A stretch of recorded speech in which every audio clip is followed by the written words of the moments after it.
Part of the YouTube side. God damn it. Hopefully this is good on YouTube's end. There we go. Apologies for running a little bit behind here. But we should be good to go now. Bot's coming up right here. Looks like it is. There we go. Yeah, really is gone, chat, dude. I don't know what you did with her. Okay, there she is.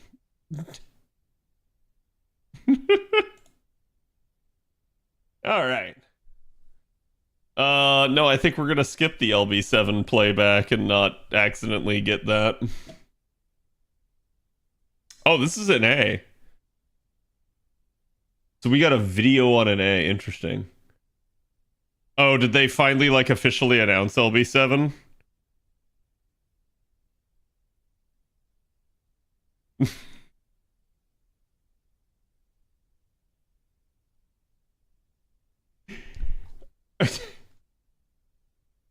This is so bad because we not only did we already know this due to clairvoyance, but we already knew this due to their other prior announcements to this.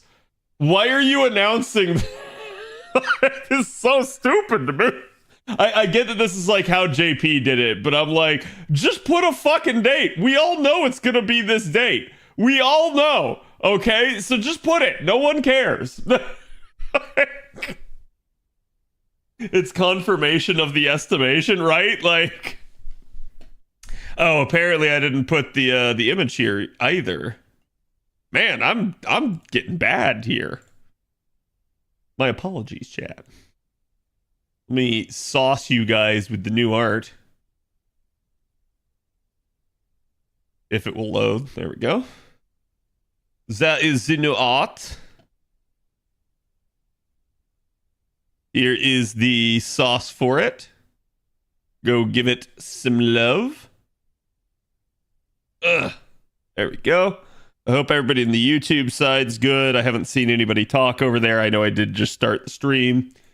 But let me know if YouTube starts having problems again. Like I said, that is on my plans of things like this weekend to kind of look into. I actually have tomorrow off from work. Mostly to be able to build my PC, but it'll also be the launch of PoE 2. So that's going to be a thing. I did get a supporter pack for the game, so I got a key. And I should be at least ready to play at some point. I don't know when. I don't know if I want to try to focus on building my computer first or not, which I probably will because I'll have to preload the game and stuff like that. So that'll just be a thing. Wait, so there was no filter selected on. So I just legitimately have this much crap in my inventory. Okay, let's take the single. Take the double. And the double. So for only 4 5-star embers, I cleared out three things of space in there, so that's not too bad. Because again, I just have to be wary. So I did have this happen the other day, actually, while we were doing Dragon Ball Super. My mailbox went to this number, chat. So I discovered you actually can't overflow anymore. And how do I know this? Well, because it didn't delete my 955 stack. Here's the thing, I don't think it would anyways. I think what it would have deleted would have been the next one, but I do know for a fact that this is the next one because I know how many days I have left.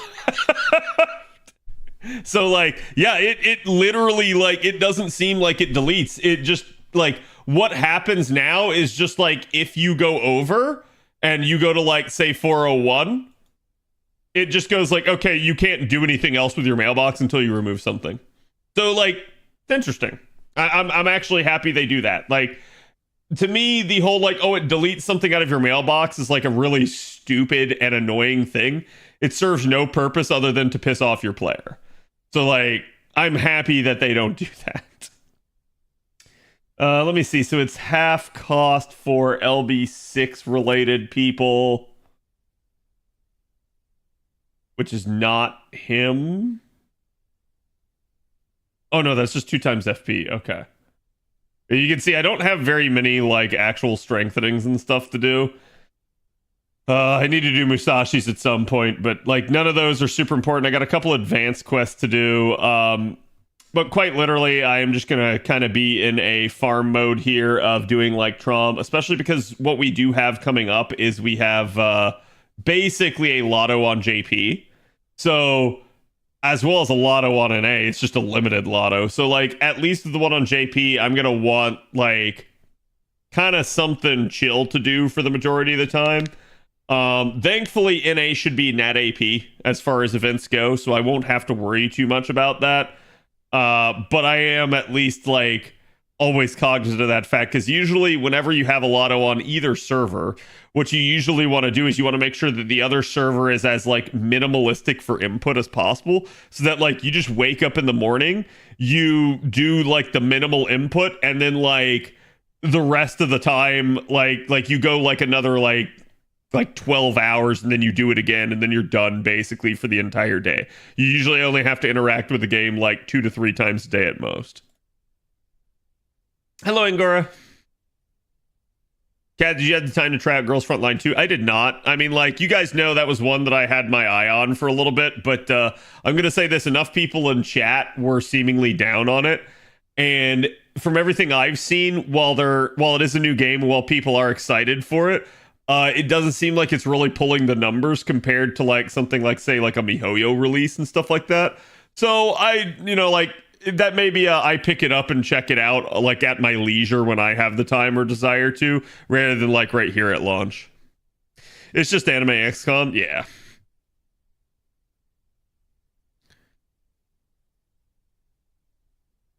In 2 days, I'll reach 350 logins. Nice, Cody.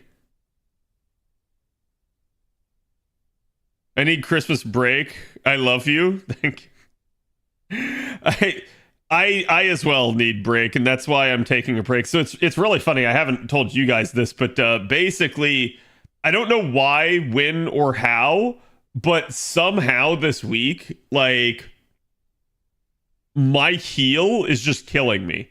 And I think it's because like I looked it up. I think it's plantar fasciitis, which is like basically I have like some sort of like torn ligament or muscle in the heel of my foot, because it has been this way for days. It's not going away.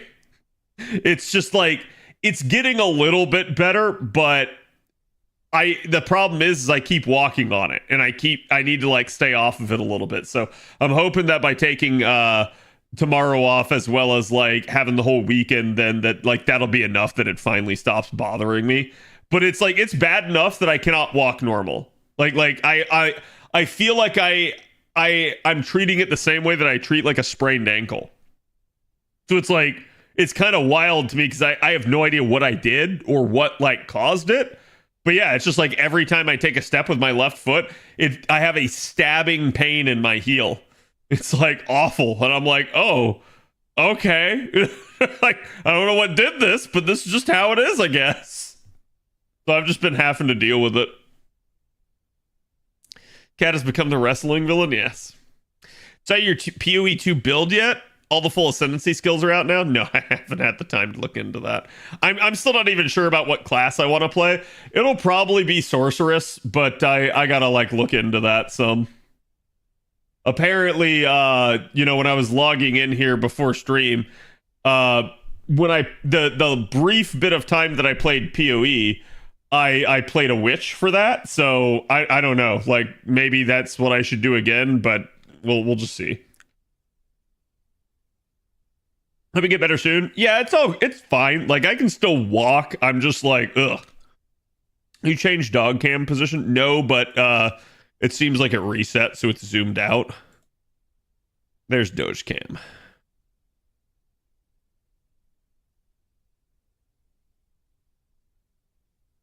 There you go. They're basically sleeping there up against the right side of the crate, so you can't really see their faces right now. But that's what's going on with them. Stormweaver Archmage, it looks so strong. Nice. Ouch, I have that. You need to stay off it, ice it, and take some anti-inflammation meds like ibuprofen.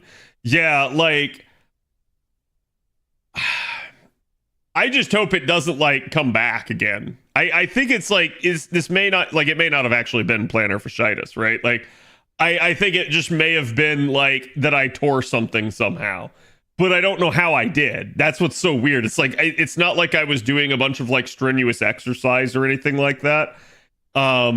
It's just like, yeah, I just all of a sudden like it basically started like Monday, and ever since then it's been bothering me. Am I gonna roll in the Melu banner tomorrow? No. Yep. Have a chronic version of that before? Yeah. Do I have crutches? No, but it's really funny you say that because I was literally thinking like, oh my God, this is bad enough that I could actually like use a crutch right now.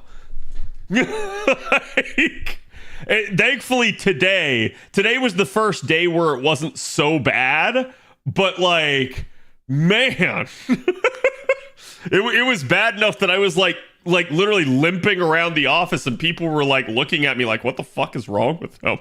And I was like, I don't know what I did.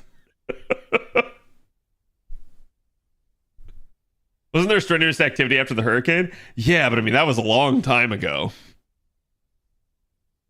Thank you, IA. Appreciate it, my man. Thank you for the 2 year. Oh, sorry, the 3 years. 2 years in a row, 3 years total. Play something other than Fate. Wait, why do you think you'll see me play something other than Fate? Cuckoo soonish. Yeah, I mean, like I was detailing to you guys yesterday, I've got plenty of characters that I need to roll next year, so that's like not a big deal. Like as far as I'm concerned, I am very much going to be busy getting new characters such that all the characters I currently have, like, and I'm dead serious when I say this, I don't think I need additional MP levels of any existing character I have. Like, I basically, every character that I can think of, like Mabe was one of the last ones. So it's like, I think the only character that I could get additional MP levels for on my NA account is like Tamamo. And I already have like NP2 of Tamamo on my NA. I'm definitely solid. I just don't have like NP5 of her.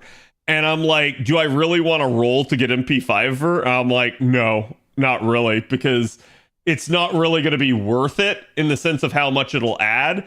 And basically, she's a permanent unit. So as far as I'm concerned, should they keep adding things like a guaranteed pick or something like that, she's a decent out that I have, rather than just being like, oh crap, I gain nothing from this.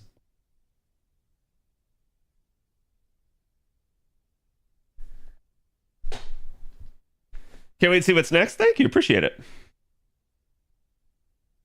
And thank you for the resub, Aurelius. Rolling MP5 of a perm is begging for a spook. Yeah, that's like, I learned long ago just kind of not to do that whenever possible. It's certainly tempting in some cases. Like, I think the big one, like the one that's really going to tempt me, and I already talked about this the other day, is it's going to be Nito Alter. Like, Nito Alter is so fucking hot, and I'm like, oh man, do I really want to like roll deep into that? Because again, she's also permanent. So it's like, like I'm just sitting there worried that like she's going to keep spooking me and then I end up with all these USOs. Now, I think a lot of chat would probably be sitting there and going like, well, you whale cad, why does it matter if you get a USO?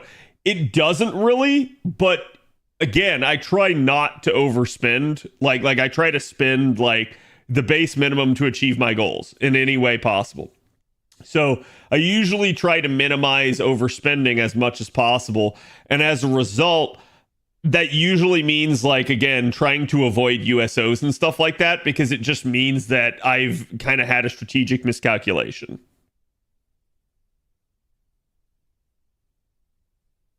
It amuses me to see ads for Raid Shadow Legends. Give me more. Listen, As long as it amuses you, right? Because like I wouldn't like seeing those.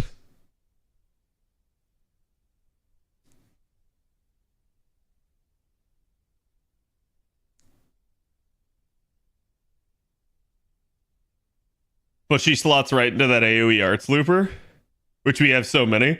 Oh, listen, there's nobody in the game that I need to roll. Like, everything is a want for me. Like, yeah, obviously she slots into that role that's highly competitive. I already have many of those options that are highly competitive. So does that mean I need her? I mean, shit, if we're going by that logic, it means I didn't need the last 3 that I rolled for. It doesn't matter is the way I look at it. Like, I'll probably roll her, and then pretty much down the line I'll also roll Marie Alter. So like, who cares? They're both AoE Arts Avengers. I'm still gonna do it. Why? Because hot, chat. That's why.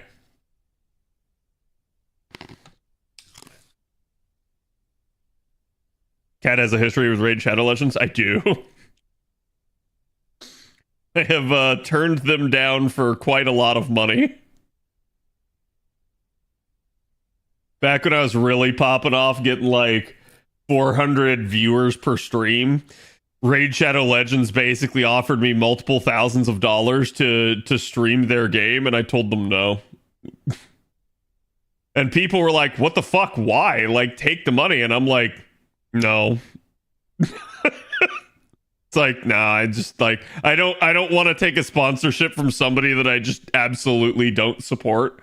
I feel like at that point, it's just like me compromising my values just for the sake of money. And I'm like, sure, don't get me wrong. I understand that like these companies have to advertise and that, you know, it'd be nice to have, you know, the money. But at the same time, I just go like, I don't like, I'm not in such a financial position that I'm desperate for it. And I'm also not somebody that really likes kind of the scummy tactics that certain developers pull. So I'm just very much, you know, apathetic to it.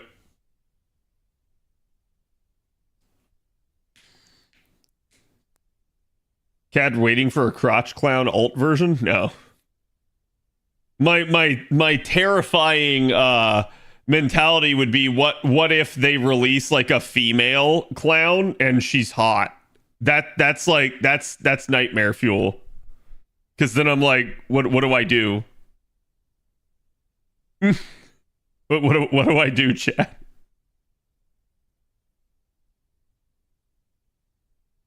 You roll? Perhaps. You know, I could do I think I'll leave my storm pods for off stream. That way I can get through those faster. And then what I gotta do is I gotta do, so I did all of my half cost interludes, but I gotta do my half cost strengthenings that are still here, including the new Rasputin one.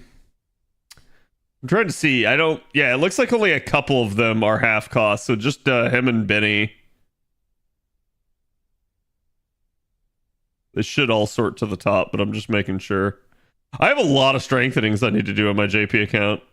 Again, like, these have just been piling up, and the issue at play here is that, like, they just have not given us half-cost campaigns. I fucking hate it. I know that's why they're restricting it to only, like, certain LBs, is because, one, they want you to do those units that they're featuring, but two, they're also trying to bait you into doing the rest of them that everyone's holding off on. Making Burb gooder? Yeah.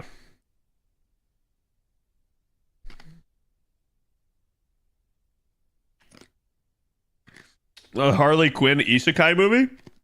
Wait, you mean the anime? That anime was like... I'm sorry, Chad, I have to say this. That anime was like the most mid-anime I've ever watched. Like... And what's wild to me is I'm pretty sure the writer for that anime was the writer for ReZero. Like, he's a good writer, but like, oh my god, that anime just no. Like, it was designed to be mid though. Yeah, like I think he just got a bag from that. Like Like basically they were just like, oh shit, we need somebody to someone popular to write the story for our anime that we've already pretty much predetermined. Are you scared of clowns? No, I just don't like them. Like, this is the same thing where like everybody assumes that if you don't like something, you secretly have a phobia, and I'm like, no, I just don't like them. That's all it is. So that's what I'm saying. It's like, what do I do if there's a hot clown? Because I don't like clowns. Like, I would be like, fuck. I want to hate this, but like, it's hot. What anime are we talking about? Yeah, the Suicide Squad one. It's like, I wanted to like it because I did at least like some of the characters, but the story was very like all over the place and suffered from pacing issues.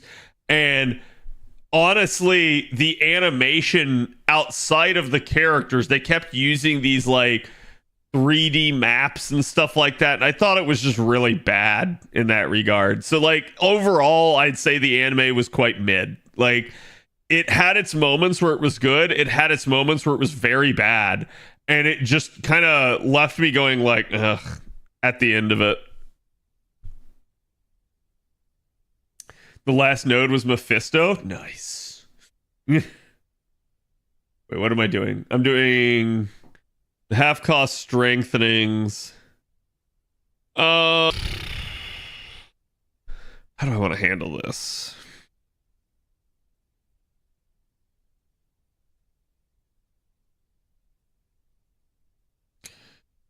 No, it's that one. Grab him. So usually whenever I do something like strengthenings chat, where I know I got a bunch of them to do, I got a bunch of nodes, and the nodes are going to keep changing, but they're not going to like vary significantly in like their actual like formation. So basically what'll keep changing is the class makeup rather than the number of enemies in the node. The number of enemies in most strengthenings usually goes 3-3-1, 3-3-1, and then basically 3-2 or 3-3. Because the last round is always a 2 out of 2. And it almost always goes this way. So because that, you can kind of predict it. And so what I usually do is I just have a setup and I just knock out a bunch of the strengthenings with that same setup. And that way I just don't have to change my class repeatedly every single time. Or what I do is I do something like this where I have the setup and all I have to do is change the damage dealer in the middle of it. For the modern rank ups at least, yeah. Like, strengthenings are usually pretty formulaic. Interludes are absolutely not. Interludes have wild variance to them, and you need to be very careful with interludes.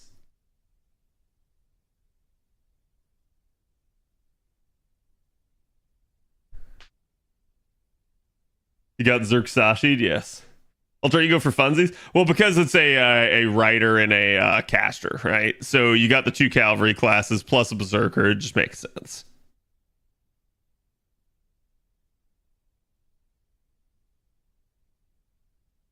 I enjoyed the Suicide Squad anime and has 10 episodes. Yeah, that was one of the other things I didn't like. You could tell so much of the Suicide Squad anime was like pre-dictated by DC like ahead of time. And that's the sad part, is like DC normally has like very good animation. So I don't know why they decided that they were suddenly going to go like over to Japan and do anime instead. But I guess it was just one of those deals where they wanted like that outreach. They wanted to be able to like hit a new audience and stuff. So that's not bad. It feels so like forced to a degree.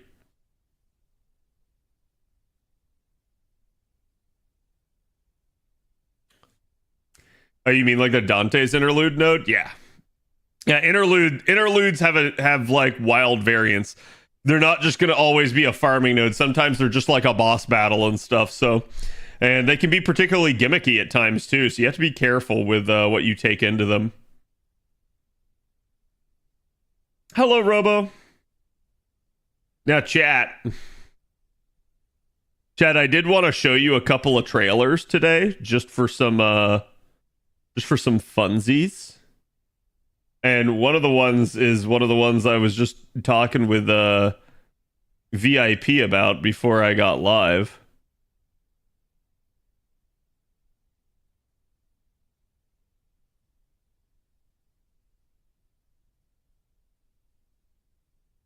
Which is this bad boy.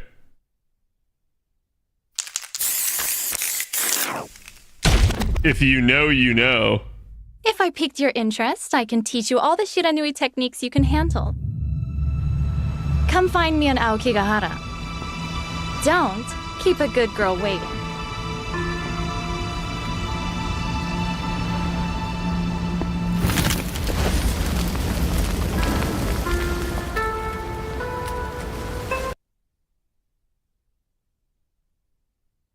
Damn.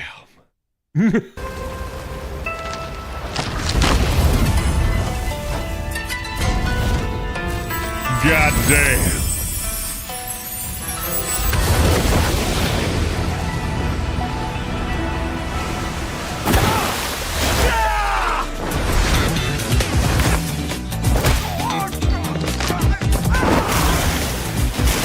God damn.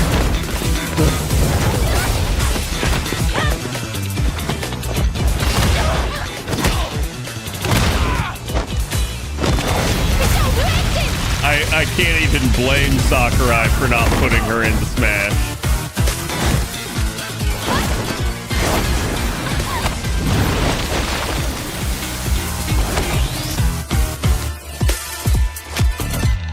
It's like...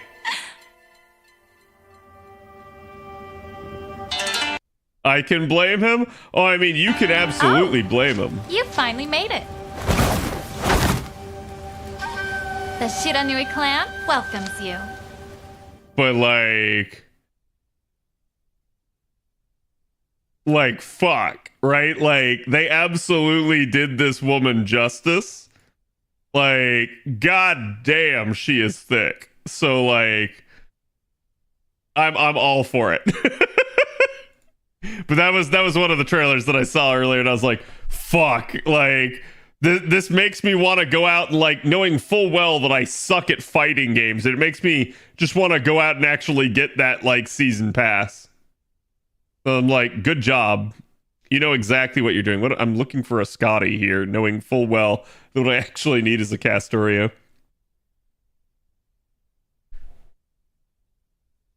Thicker than grandma's oatmeal? Yes.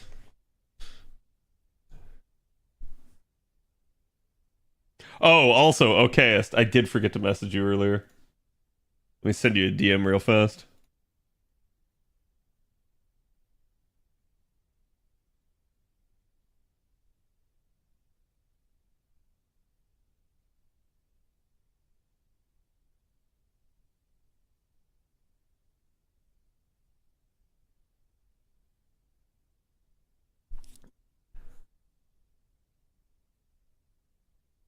Oh, for Street Fighter? Fuck that. Listen, I don't care. Even if you're not a Street Fighter player, just her being added to Street Fighter is going to result in there being, like, so much more, like, art of her. So, like, I'm all for, like, hell yeah. Hell yeah. Keep adding them to games, right? There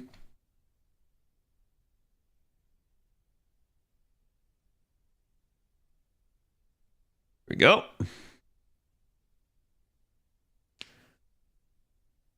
That was one of my King of Fighters mains that I played.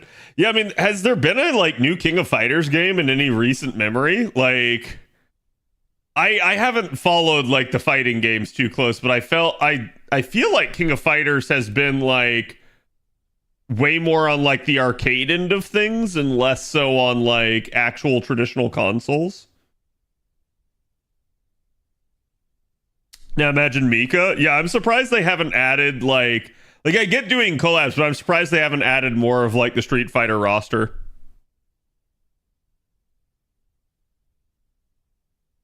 It's getting its final DLC. How long ago was that?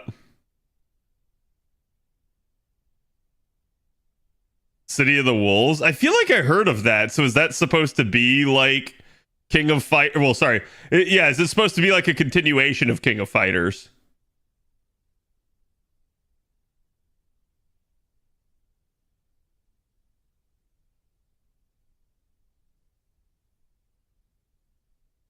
Do you like Rasputin's buff? We'll talk about it in a minute. I gotta go over it with everybody.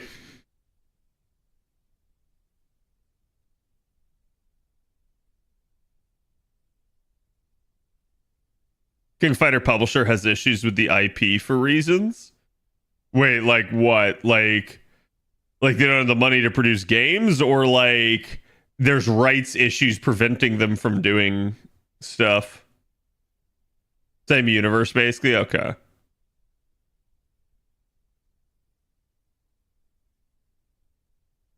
Like how it keeps defaulting me back to Assassin. Actually, for this, we can use an Assassin, so let's go ahead and utilize the Summer Valks, which are also a saber face, clearly. Like, as you guys can see, we've got, like, the blonde hair, the Takeuchi face, and the, like, bun on the back of the head. Clearly a saber face.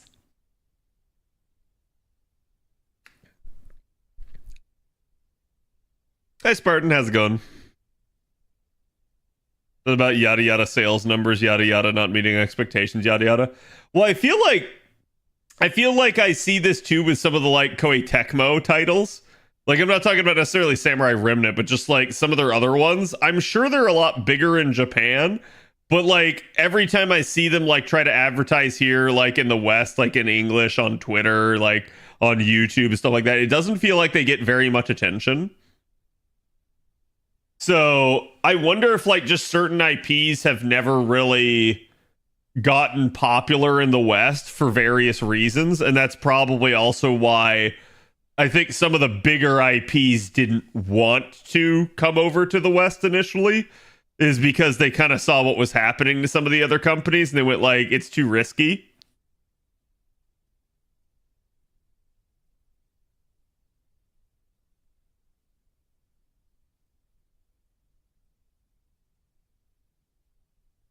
Yeah, so here you go, chat. It's a 2 out of 2 with 2 enemies. Told you, it's almost always this way.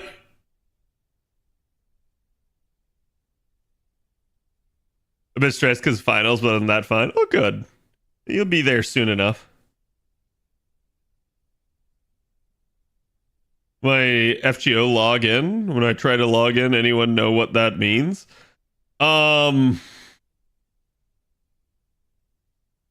mean, that could be many things. Like, it could be something as simple as like you just got disconnected somehow, or it could be something like you're logged into another device.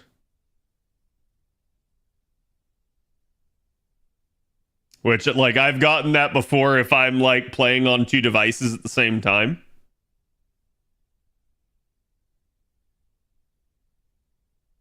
There we go. So that's Rasputin's buff. Well, since we just did it, why don't I explain to you guys the Japanese here?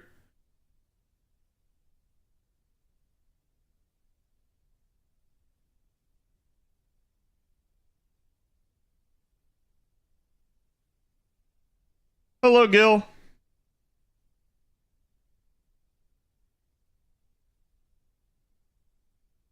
So we already had Undying Balu EX, and now it's Undying Balu EX.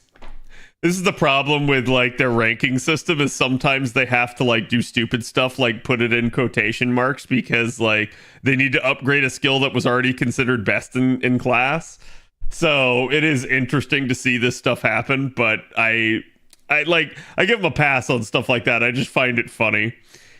So again, as you guys can see, this was Rasputin, and I actually probably need to do the servant analysis for him coming up here soon, just because again, he's going to be the New Year's servant in effect. So he's somebody that I've got to go over for you guys. But basically one of his major gimmicks here is actually his guts ability. So this is a really interesting skill. As you can see, it grants himself a gut status 1 time for 3 turns. He'll revive with 1 HP, and it's stackable with other guts. No problems there. That's definitely fine. He will also grant himself a gut status which activates a chance to guts when defeated for 3 turns, reviving with 1 HP. What does that mean? That means literally if his guts gets popped, he has a chance to activate another. He literally has a skill that is basically necromancy. And as you can see, the rate of which that is likely to occur is dependent entirely on how much you level the skill. The skill very much wants to be lured because of that. You really want to aim for the maximum possible chance because it's entirely possible that this can kind of just keep going, at least for a significant number of turns. However, there is obviously some amount of limitation to that. For instance, it does run out, or it could simply just not proc, which is a little oof in that regard. Now you can see though, however, he also has a effect where basically for 3 turns after a guts is popped, he will increase his own NP damage by 20% for 5 turns whenever the gut status is activated. He also will taunt all enemies to himself for 3 turns, irregardless of this effect. So what they did is they came back in and they buffed it. They didn't do anything to the initial status, which was the initial guts of 1 time 3 turns that's stackable. What they did is they changed the grant self gut status, which activates a guts when an ally is defeated for 3 turns, to also being stackable with other non-probabilistic guts. I like the terminology here. What does this mean? This means it is stackable with any other source of guts except basically a chance-based gut. So you can't stack this with necromancy, which is like, man, I think that's what everyone wanted this to stack with. Everybody, literally everybody wanted to be able to like pull off necromancy on top of necromancy just for the sheer chaos of it.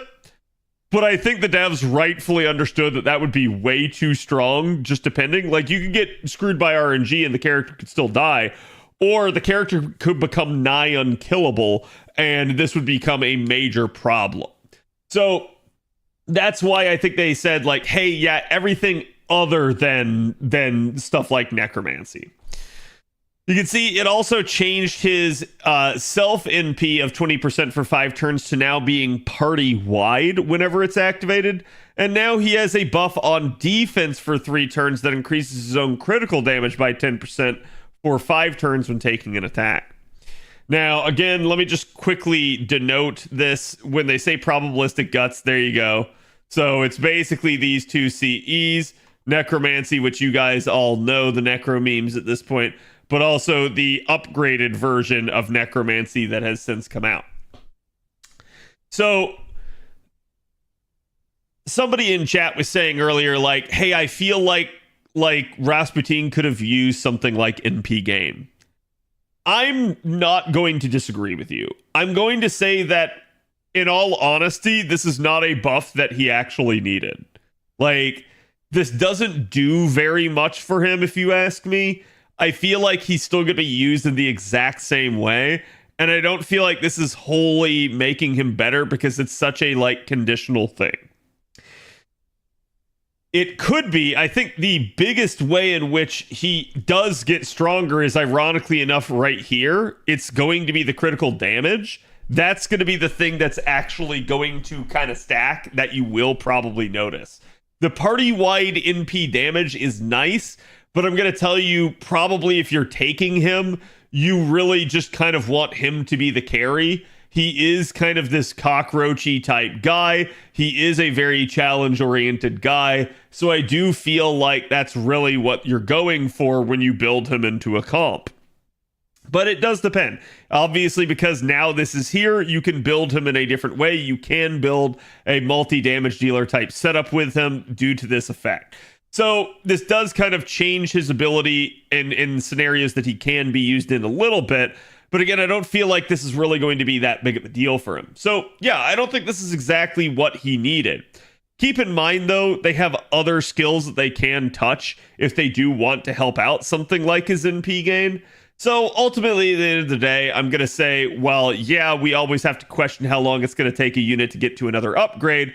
This is not a bad upgrade. This is just kind of another one of those, in my eyes, like neutral upgrades where like it doesn't actually do very much, nor is it really what the unit needed. It's not bad. It gives him a little bit, so it's not pure neutral. It's like it's still a positive buff. It's just not a huge deal in with regards to what it does, nor does it really address kind of any of his issues. I think some people would say this part is an issue.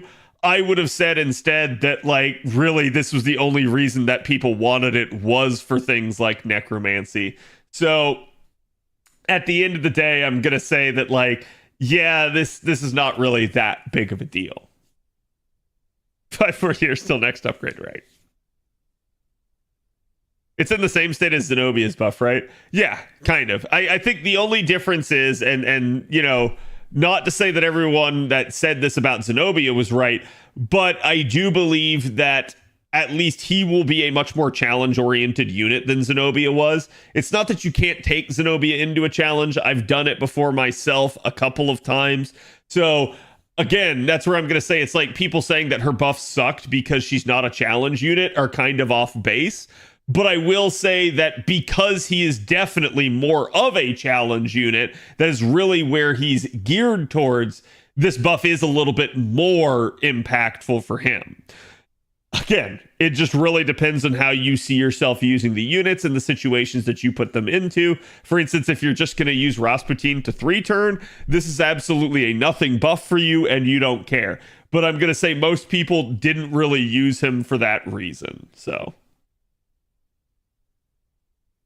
His entire skill tree plays into it. Yeah, it just is what it is. I think, like, again, it's not a huge buff. It's just not a, like, bad one either. It's just kind of in the middle, but I'd say a little bit more towards the positive side.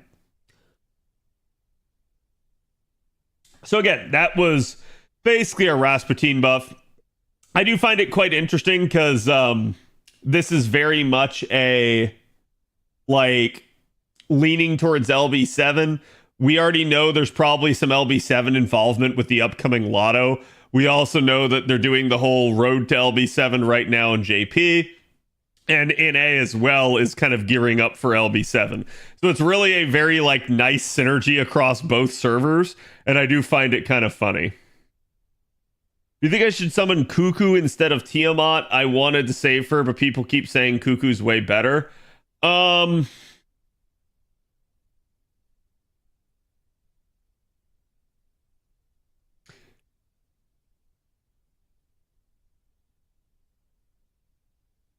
I'm going to say roll for whichever one you desire. Like, I have some thoughts as to which one's better, but I'm also going to say they're both incredibly strong and potentially broken units. I don't think there needs to be this, like, dick measuring contest between the two. I think if you desire one and everyone else is telling you to get the other, still just don't listen to them and get the one that you want.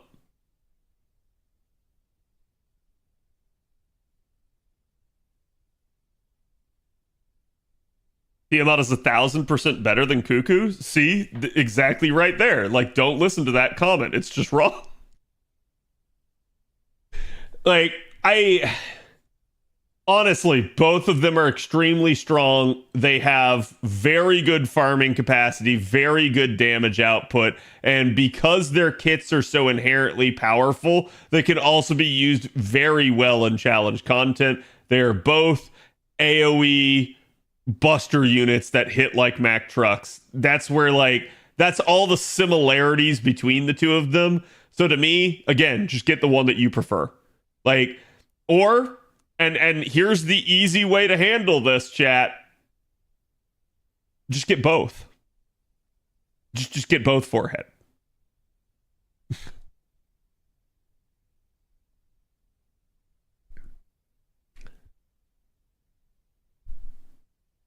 You don't need either and be perfectly fine. That's true. Yeah, you can absolutely roll neither if you want. Like,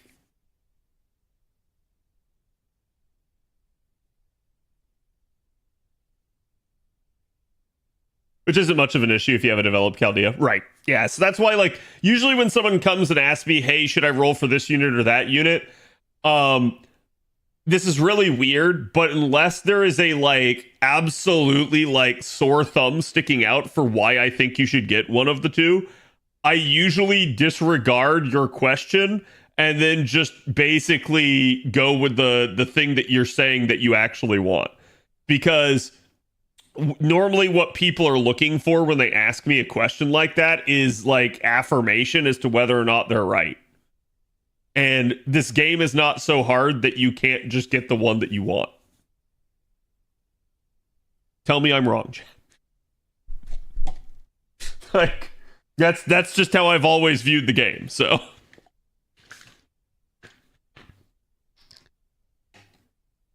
what's the point of getting a unit you don't like? Exactly. Yeah, I mean, I think it's not that necessarily the person doesn't like the alternative. I think it's that basically they really want one, but everyone is telling them, oh, but the other one might be better. And so that's making them have, like, you know, second thoughts and questioning whether or not they're on the right track. Whereas I'm just going to tell you you're on the right track because that's what you need to hear. And like, I'm not saying it in the sense of like, oh, this fucking idiot, he can't think for himself. No, I'm saying it in the sense of, like, people are usually coming for and asking those sorts of questions for reassurance, right? And so I'm trying to reassure them. So it's okay to skip Draco, Cuckoo, Tiamat, and instead pull Saber Medusa? Yes. Yes. Like, you might go, oh shit, I wish I had rolled one of those units. I'm not excusing you from having, like, any sort of, like, negative repercussion for skipping them. But I am saying you can absolutely do that and you can continue to play the game and you can be, you know, fine. You just might go, oh shit, I need that unit later on. The community tries to herd people in their takes. Oh, I completely agree with that. I've said that for a long time, right? Like, again, you see this very much with certain very popular units where, like, you know, again, like the classic one that I like to pull up is like, oh, just use your Mel. Just use your Space Ishtar. Like, whenever you hear those comments, I just, like, basically turn my brain off and go, like, okay, I don't need to apply brain power anymore because this other person isn't either. And look, people have their favorites. People are stumping for their favorites. It's fine. It's just when I see those comments, I know that that's ultimately what's going on. It's less about the person trying to give actual good advice and more just about the person trying to make their favorite unit more popular.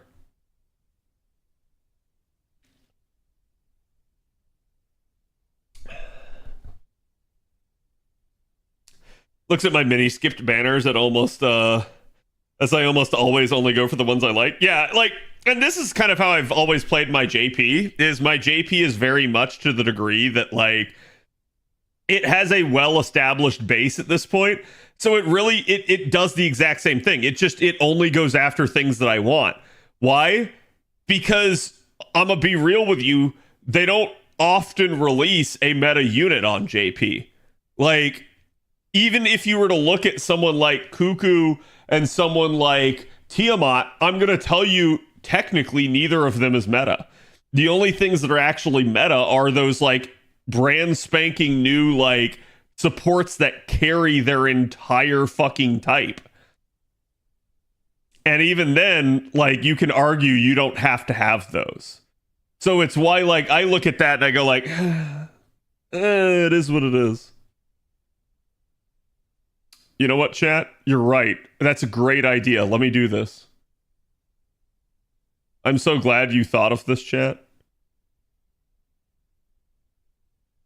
Yeah, that's wild. I don't know who came up with this idea, but that was very smart of you.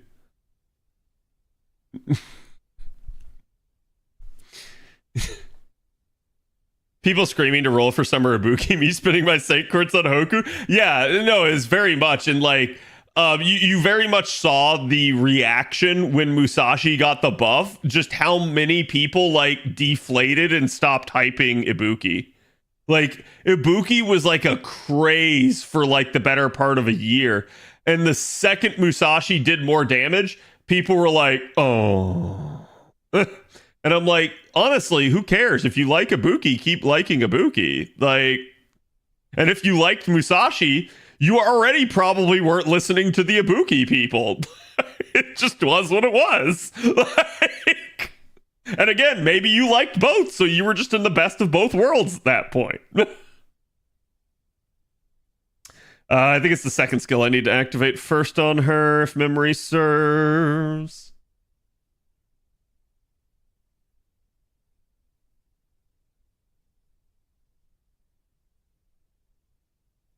They both do their job regardless? Yeah.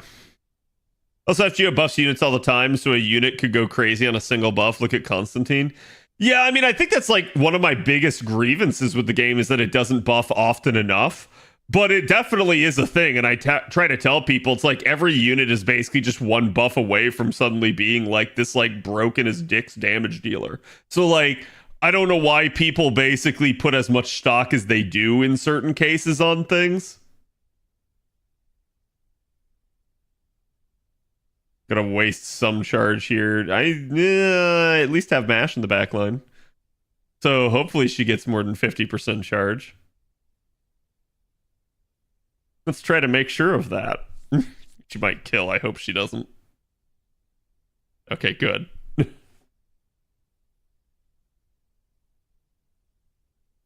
There is not a meta support on JP that is not released yet on an A. They had to release. Yeah, exactly. And that's kind of my exact point on this, Feruncos, is like JP doesn't very often release like a Castoria, a Koyanskaya, an Oberon. I mean, that like quite literally Koyanskaya and Oberon being as close together as they were was actually kind of wild, right? Okay, let's make sure I'm in do not disturb mode so that my mother doesn't text me.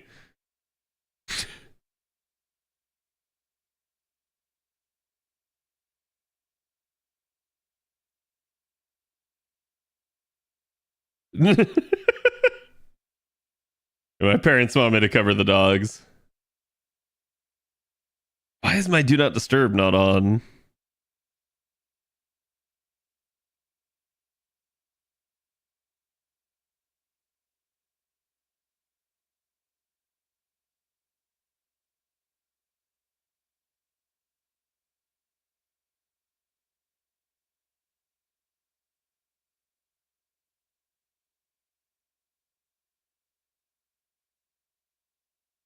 It is on.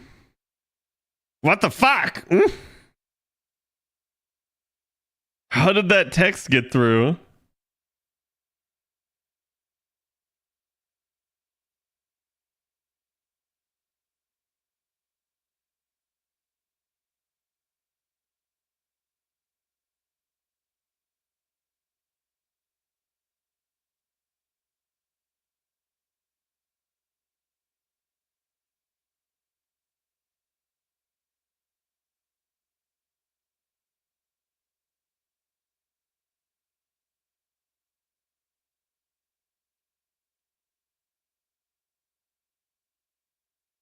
I don't know.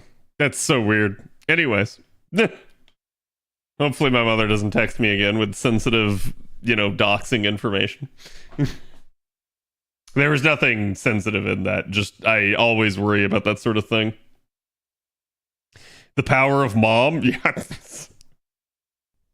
Like, my parents know, too, that, like, I stream, and they basically know that if I don't get back to them right away, they will. That, like, I will. Like, I'll see it after stream, in effect, so...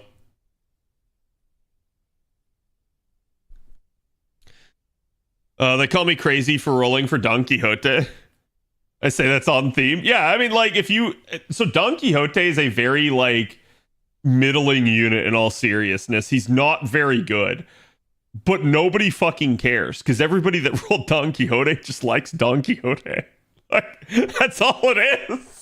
So it's like, oh, dude, your unit's so trash, and you're like, so, like, nobody has any counter to that.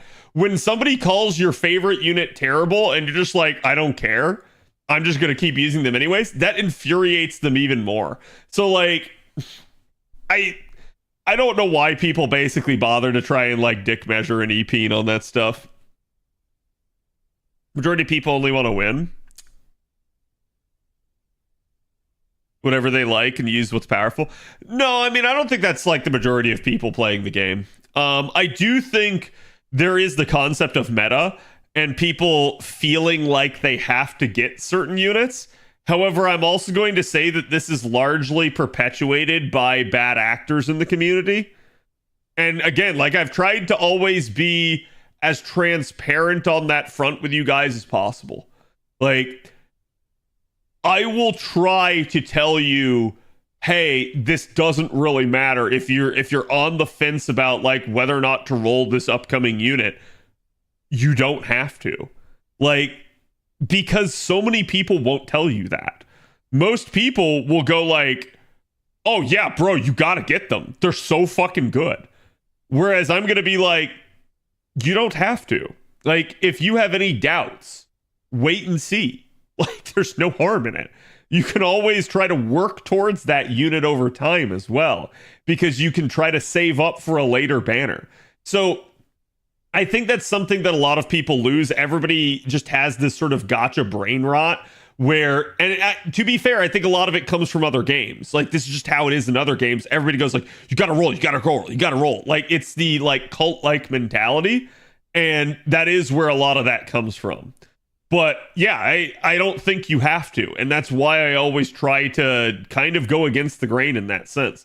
Not to be contrarian, but instead to give you sound advice that I feel like you'll probably appreciate more in the end. Dr. Deus, thank you for the 40. Appreciate it. Hope you're doing good. I don't know if I said it earlier, but Resurgence, thank you for the 41. I think I said it earlier.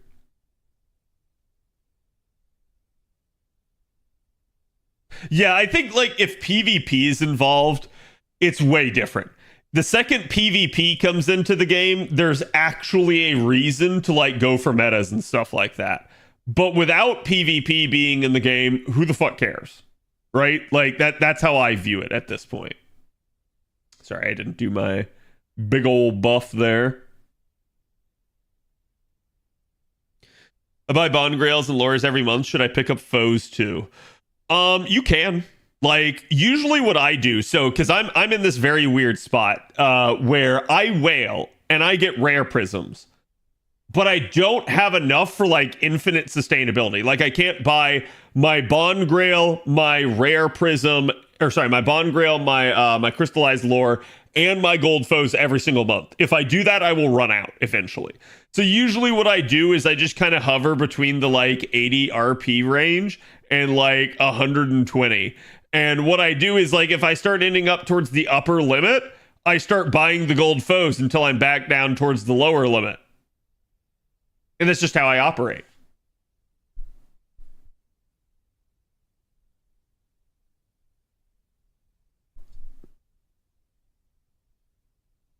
Azure Lane has PvP and you still don't need meta ships.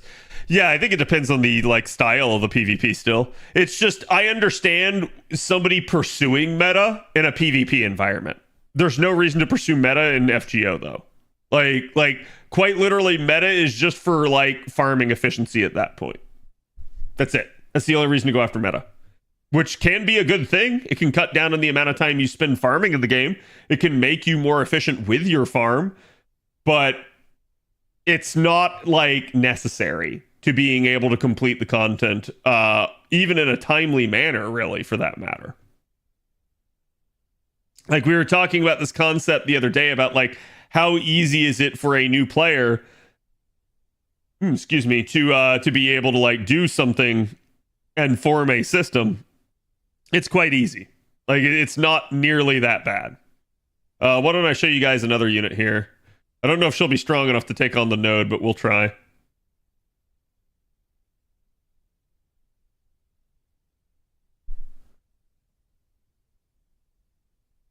As your lane PvPs, just show your waifu some, unless you're try hard going for rank 1. Right. Like, so that's where I'm saying, like, again, I think it depends on the type of PvP, but I'm not going to fault anyone that does go for meta in that scenario. I think there's a logic to going for meta in that scenario. Chat, it's based Pope here. It's Giga Pope.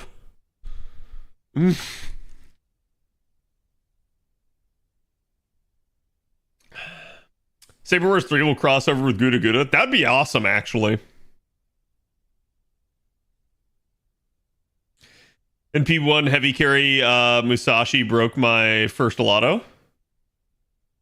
Now I have a Summer Ibuki in P3, happy with both. By the way, if the boss has unremovable invincibility, we go with Summer Musashi. Yeah, it's really funny, right? Because like you'll always sit there and you'll hear people saying like, "Oh, this character is just so much better," and then like, "Oh, all of a sudden you end up in a scenario where that character is in fact not better. They're objectively worse."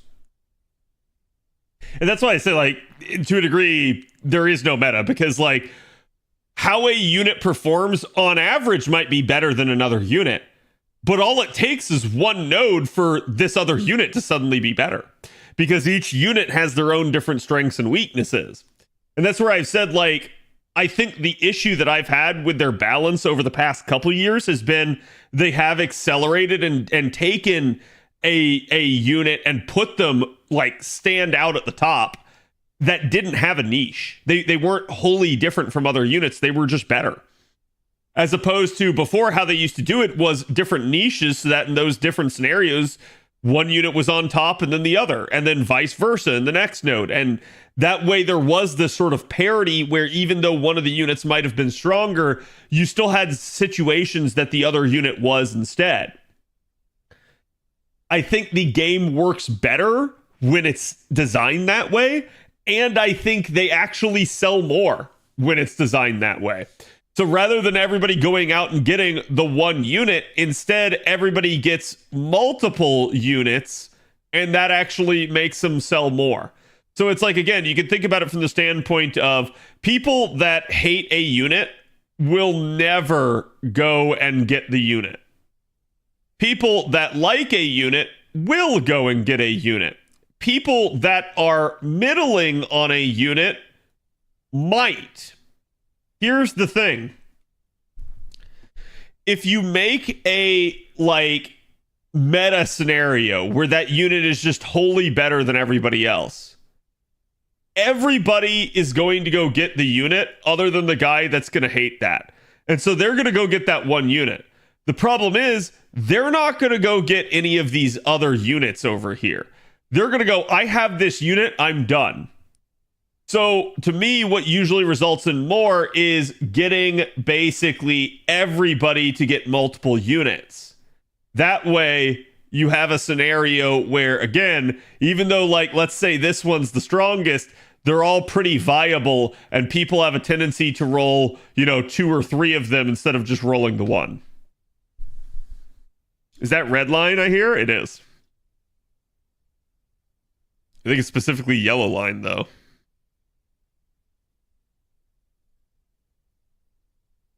It is. I got Mellow begrudgingly when she came out, and she ended up saving me from some lotto stuff, so now I'm happy to have her. Yeah, and like, that's kind of the issue at play, is like certain units are so strong that it does feel like the game is balanced around them. Like, it's kind of wild in that regard, right? I think the only thing newer players would have a problem with is efficiency clearing 90++, which isn't a necessity. Yeah, like, I usually say, like, chat, this doesn't matter. This matters more for people that want to cut down on the time they spend in the game. But it does not matter for all the metrics that truly matter in the game. What do I mean? The metrics that truly matter in the game are this and this. So AP efficiency and drop efficiency. Why do these matter? Well, for starters, this is this, basically. But essentially, if you're more efficient with your AP and you're more efficient with the amount of drops you get per run, you're just more efficient.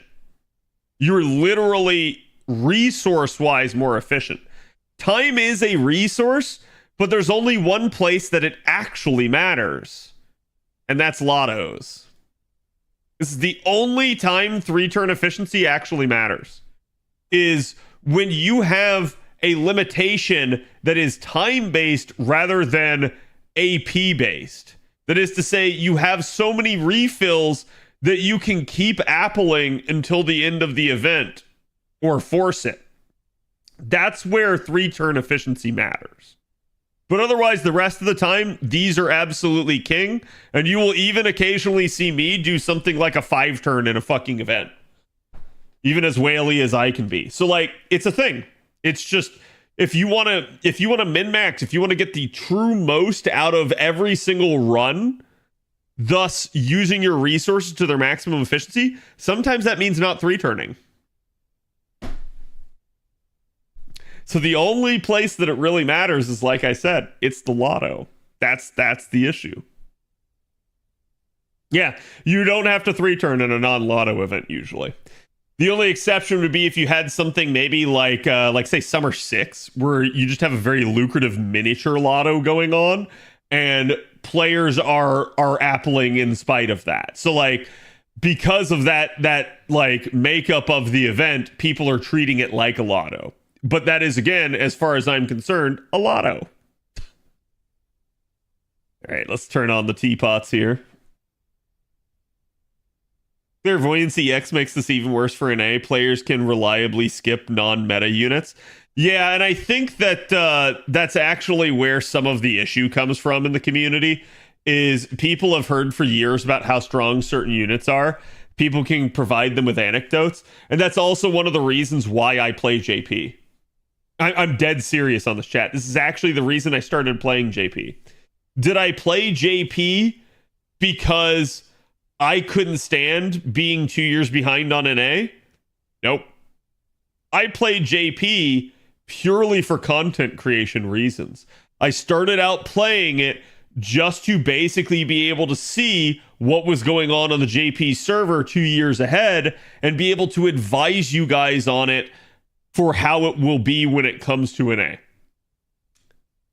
The thing that's amazing about that is it quite literally has given me kind of that gift of foresight, but also perspective. This is why, again, like when we have a unit, like let's use her, for example. Let's use Tiamat. Tiamat is coming up. Everybody and their brother is going to tell you to roll for Tiamat. And then I'll tell you you don't have to. Why would I tell you that? It's simple. Because I don't have Tiamat on JP. And I've been just fine.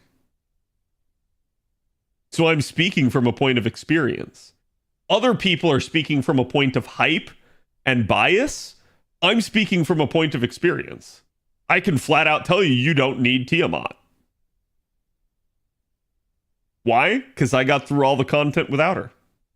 What I can tell you is there have been at least 2 nodes where you really wanted a Tiamat. Those 2 nodes were very good for you if you had her, and annoying if you didn't. Did I still get through the node? Yes. Did I wish I had Tiamat in those scenarios? Also yes. But the point is, I was able to do it without it. And you need to ask yourself, especially if you're on the fence for a unit, do you actually feel like, just due to like 2 90++ nodes out there, that's grounds for rolling a unit? My answer is, it shouldn't. You should only roll that unit if you want that unit then at that point. Like, don't use that as justification for why you need to go out and roll the unit. Instead, you need to make a decision for yourself as to whether or not you actually like the unit and want to spend your hard-earned currency on it.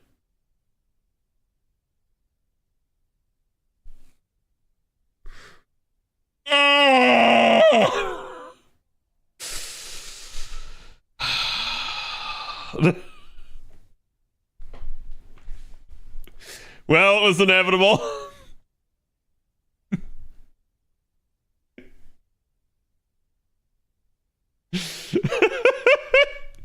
All right, that's my second meta support to 15.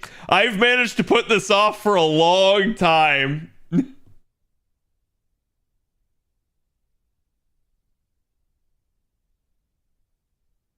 Congrats, Cat. Thank you. Is your feet hurting again? Yeah, kind of. I gotta think about this. Can I do a Koyanskaya support, Koyami, and Oberon setup with Lartoria? How would the charge work there?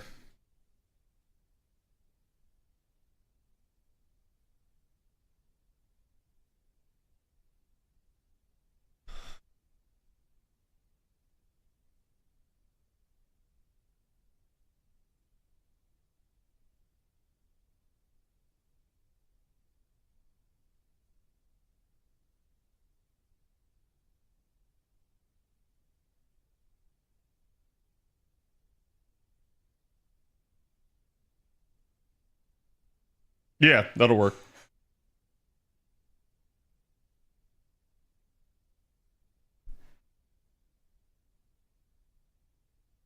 No, she doesn't give cooldown reduction, but what she gives is she gives overcharge, and Lartoria is one of the few that has scaling overcharge. So I shouldn't be popping apples here, but I'm gonna do it anyways, just because I want to like set this up.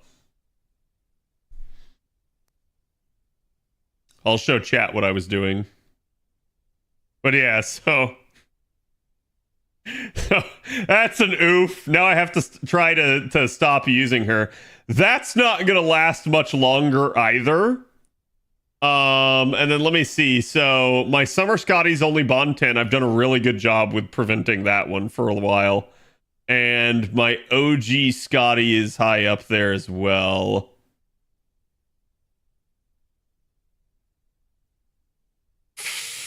Ah! So like I said, it doesn't mean that like if double Koyan Sky is the only way I can do something, I'll still do it. But I will try not to. I will try to spread my bond around whenever possible. Oh, whoops, that's Pretender.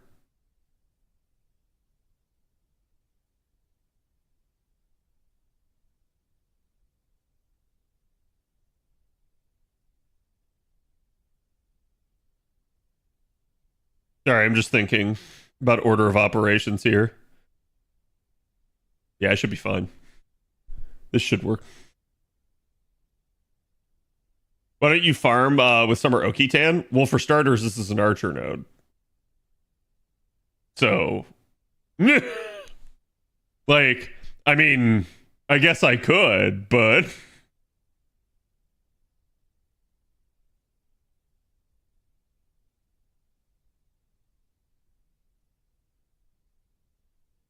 Is your waiver bond 15? No. No, I could definitely fill in with waiver if I have to. Why does it matter? I still use OG Scotty and Castoria and they're bond 15. Why does it matter? Bond. That's why. Like, I'm not a bond, like, I'm not a bond zealot. Like, I'm not somebody that will refuse to waste any bond, but I will try to cut down. Oh, wow. I did that without the, whoops. Whoops. But I will try to be bond efficient if possible.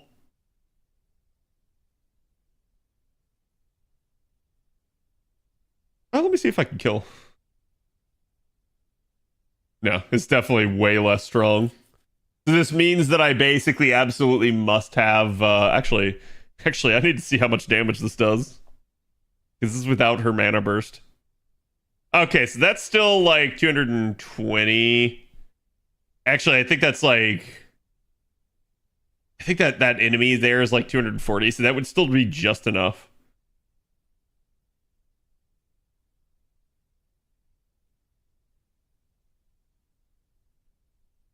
but I should be easily able to clear right here. If bond efficiency was why you use Charlemagne. Oh, no. So the reason I mean, like, kind of, right? The reason I use Charlemagne is because I can actually get away with it. Basically, my Charlemagne is not maxed out on his skills. So I'm low-key, like, he's wage slaving for me. He's literally in the mines farming for his own materials. That's why, like, when you see me farming in Trom, his ass is the one having to go get the materials because it's him that I need them for. If that makes any sense.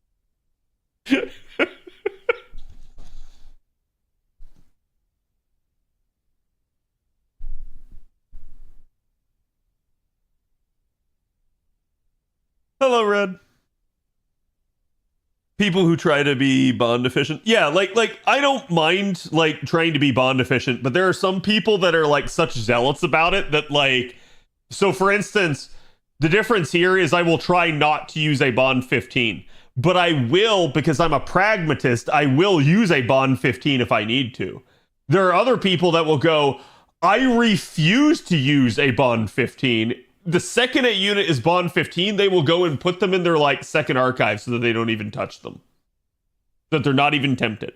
It's like basically once they hit bond 15, that unit is like dead to them, which is like wild to me. I cannot fathom that.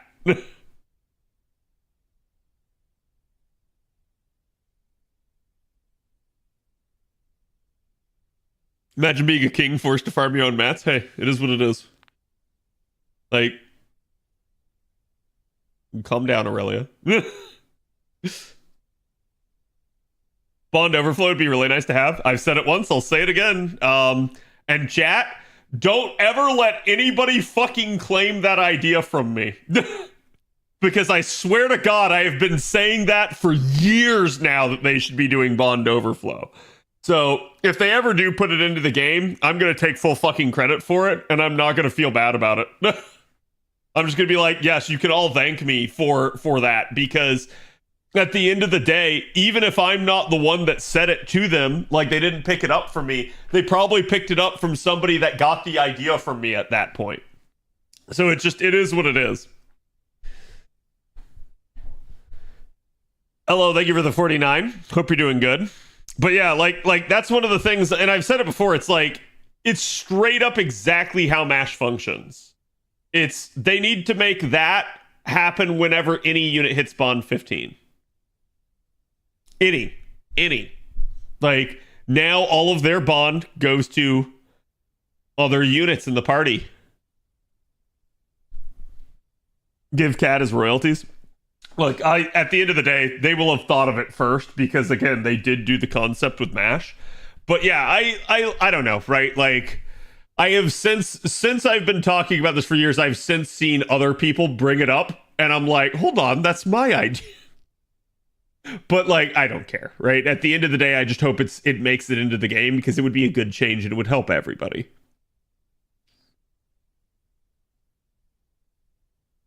I'm trying to find units to level up and have no monuments or bones. Yeah, that's a problem.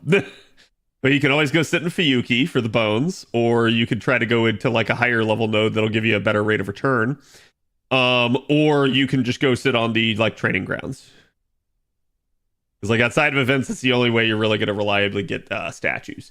Unless you still have some uncompleted tutorial quests. Those could also work. The MASH thing would be nice. Yeah. So this is an idea I've been saying for years, that like the way they use MASH, and the reason why I will still take credit for it is because they only do this with MASH in certain circumstances. They've actually gotten better about it over time, but they used to only do it occasionally in like certain story nodes. They would allow her to have bond overflow, where like, oh, there was a bond bonus. Or actually, I think it was events. But now they've started to do it in more things like story nodes and stuff like that, where now she actually can kind of just do it almost all the time to everybody, and it's very nice. Damn.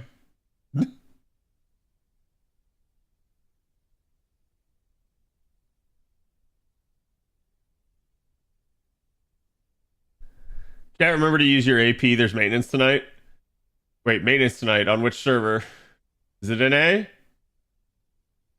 Oh yeah, yeah, yeah. Because did they still didn't really properly announce the actual Carnimus event, did they? They just gave us the maintenance notice.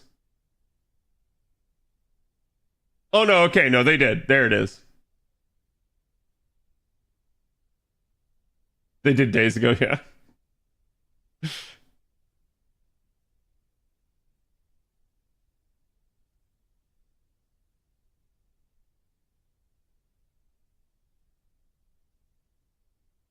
I was just scrolling through it real fast to make sure there was nothing that changed.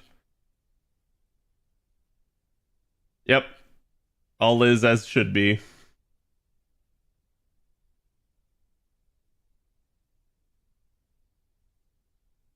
Ding Fraser done, ding Fraser done, ding Fraser done, ding Fraser done.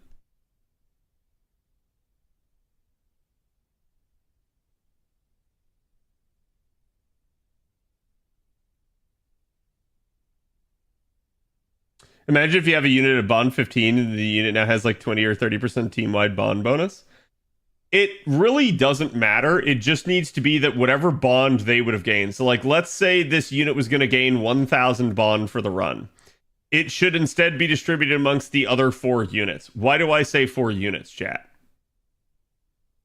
Because in a 6-unit party, one of those units is usually a support from your friend that's not going to gain any bond anyways. So the way that would work then is you have 5 remaining units, one of which is the bond 15 unit. So that bond 15 unit instead needs to distribute it not to 5 other units, but to 4. So at that point, then you can take that 1,000 bond and say, instead of 1,000 bond going into the void, every other unit gets 250 bond additional to whatever they would already get. And then you could even apply this a step further, and you could say, is there another unit in the party that is either bond 15 or MASH? Because MASH can't gain any more bond after, 8? So, like, quite literally, you could just say, oh, if there's another one in there, then instead now it splits 3 ways. So instead it would be like each unit gets 333 additional bond points. It's that simple. I don't even care if they want to round down on this. Like instead, because this would not distribute evenly. So technically one of these should be 334 bond points. But if they still wanted to just make every other unit 333 and it rounds down and you lose that 1 bond point, I'll take that over losing 1,000, right? Like that's a sure, whatever, eat my 1 bond point. And if you really think about this, this actually, so this would make the players happy. This would also make the devs happy. And the reason this would make the devs happy is you would begin bonding your units as a whole faster. Like, the devs want you to bond your units because they're convinced that by bonding your units, you will hit caps and then you will feel pressure to roll more. So it's really funny that they actually haven't done something like this, because this would appease players, allowing them to potentially infinitely use their units, but also at the same time, you'd be bonding up units more and faster, making people basically go like, oh shit, maybe I do need to kind of get other options just for the sake of having other units to bond eventually.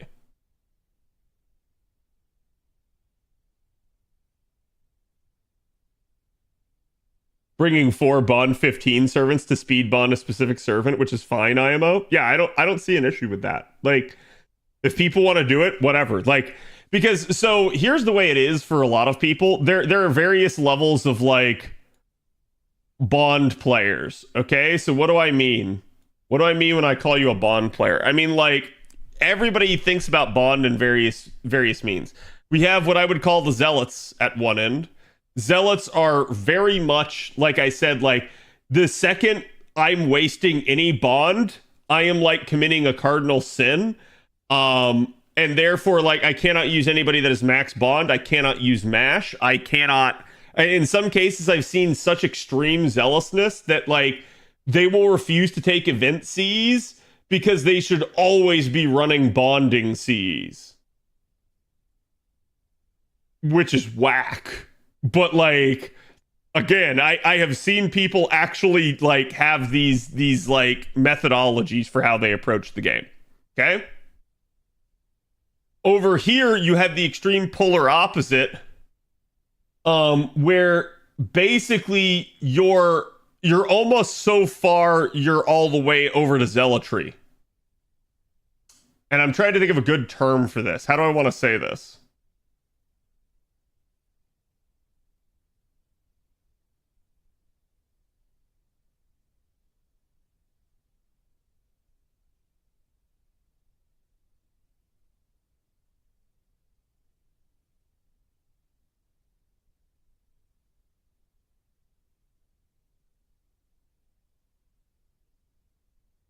Yeah. Yeah, you're the WMs. The WMs, the waifu maxers. These are the people that will hyper bond farm for their one fucking favorite unit to get them to bond 15 as fast as they possibly can for no other reason than their own like desire / EP. Okay? So they are so far in the opposite direction that they're practically looping back around to being a zealot in their own right. Right?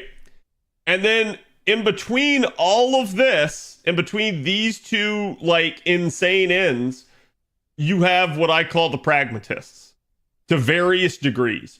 People that each have their own methodology for how they approach this, but essentially the middle is just being like, yeah, I don't want to waste bond, but I'm also not like gonna care if I do. That's usually the pragmatist. They're just being very practical with the situation.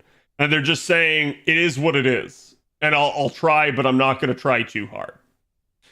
So some people may be more towards the waifu maxing side. Some people may be more towards the zealotry side.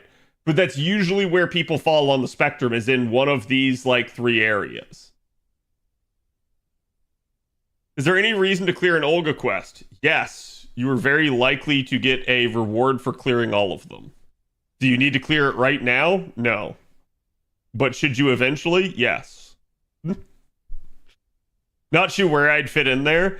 It depends, right? Like, it depends on where your stance is. If you need to ask yourself, are you somebody that tries to funnel all bond to your favorite character? Or are you somebody that tries to basically never waste any point of bond? Both of them are extremes with how they approach bond. But if you're neither of those things, odds are you're somewhere in the middle. What your servant bond levels say about you? Kind of. A little bit. Like, I could absolutely like take a look at the bond levels on someone's account, and I could absolutely like, it would tell me the story of their account. If I could just see nothing other than the bond levels, I would know immediately like so much info about their account. I'm not even kidding you.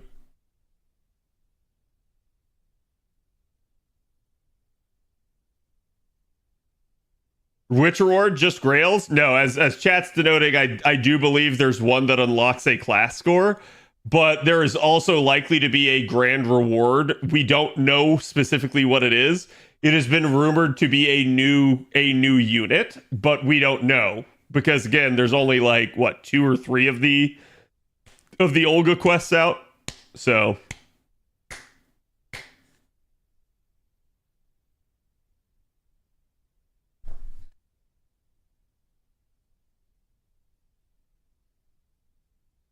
I believe the bond flame thing should be more available. I completely agree. So far, only 2. Okay. Yeah, I couldn't remember if there were 3 or 2. 0-star redacted. Yeah. Think about doing bond reading account reviews. That would be fun. No. I don't want to waste the time on it, honestly. like it would be interesting just for a like point, but like, again, I can tell you exactly why I've done certain things on my account, and it would be reflected in the bond. There'd be very few things across like all the 300 plus servants that I have that would surprise me when it comes to my own bond. I could look at someone else's account and also come to very similar conclusions. Ked, what happens when you max bond every servant? Congratulations, you're a botter.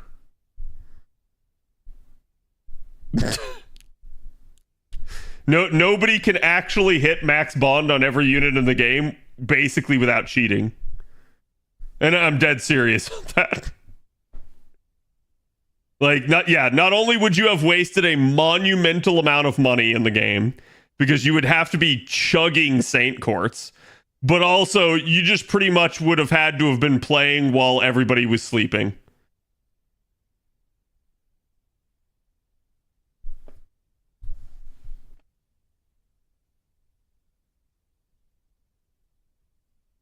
There isn't enough bond grails? Yeah, like, you could in theory get every unit to bond 10, but that would still... That's still such an undertaking. Is your Mephisto bond 5? Yes. Yeah, every single unit on my accounts are bond 5, and the only exceptions are like new units I've just picked up. What if they're a Saudi billionaire? Good for them. That doesn't change what I said. That doesn't change anything, chat. No, like, so it's really funny because somebody said this to me before, but like, basically that's not the first time I've had that question posed to me about like, you know, can you bond all the units and stuff like that? Like, there is at least somebody that I know of in the community that is attempting to bond 10 every single character in the game. They will eventually get it. However, I do know that they are absolutely a botter. Like, they are not doing it legitimately. They are just straight up having it farmed for them.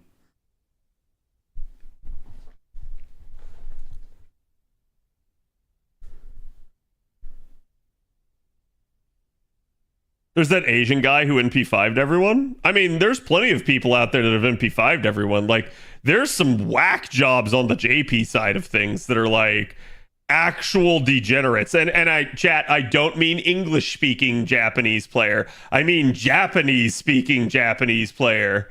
Like, there are just some actual crazy people on that end. NA people think they're hot shit. They are nothing compared to the Japanese whales.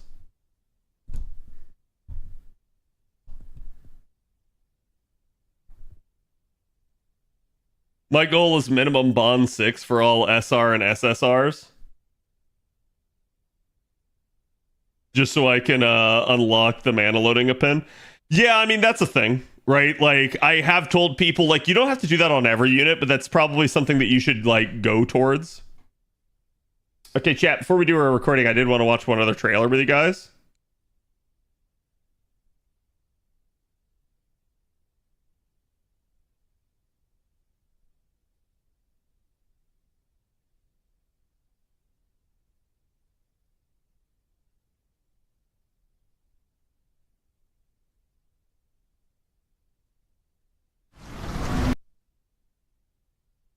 Because I know you guys are excited for Grand Theft Auto.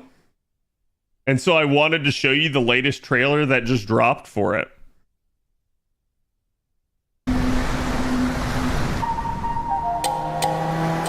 Wake up, sleepyhead. The wildest city's coming right up.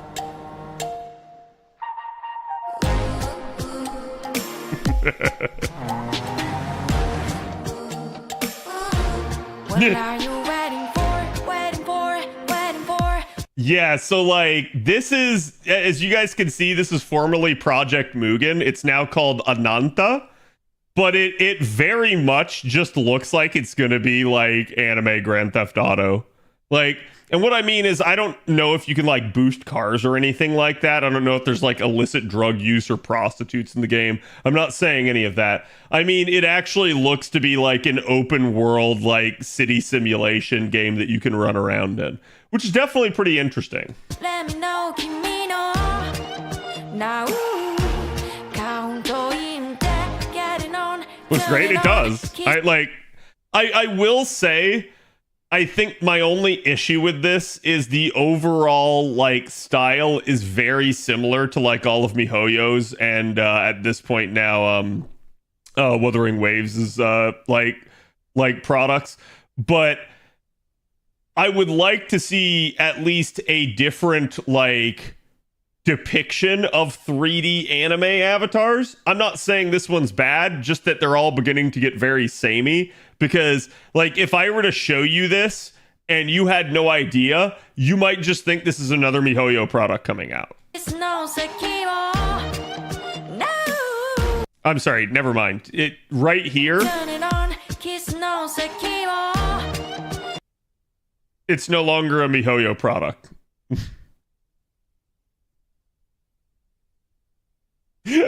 Right there, based purely off that. There's too much skin.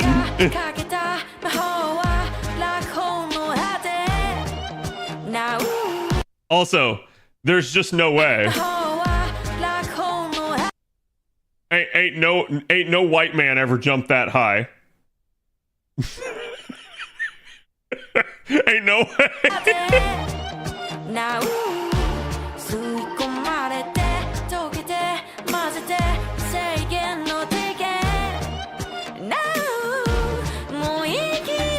Dangers on the horizon. But you know?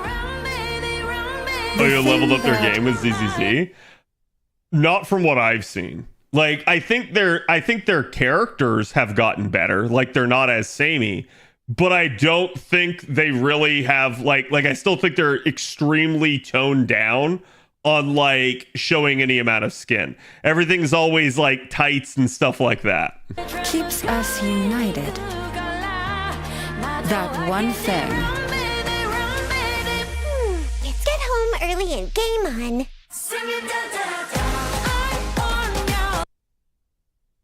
Now that's a fucking meme though. Like, that is just straight up like Spider-Man. Let's all be honest. And you can say what you want, but I'm okay with people like reusing mechanics and stuff, but that is Spider-Man. Like, 100%, nobody can deny that that was not just extremely like one-to-one ripped off right there.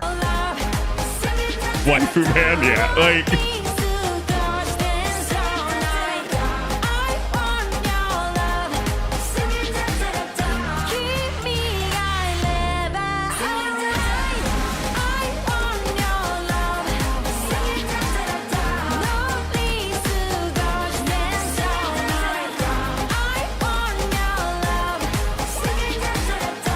Yeah, the only thing that worries me about this is that, like, while they try to make it look open world, you see, like, things like the combat, and I'm like, in the end, this just does kind of look very, like, ZZZ-like. And I'm kind of like, is this actually going to be an open world, or is this just like, hey, we're trying to make it look that way for the trailer, and the reality is everything else is actually just, like, oh, it's just a, like, battler in very, like, small battle areas. Is it a gacha or microtransaction game? I think you can assume it's a gacha. We don't really know, though.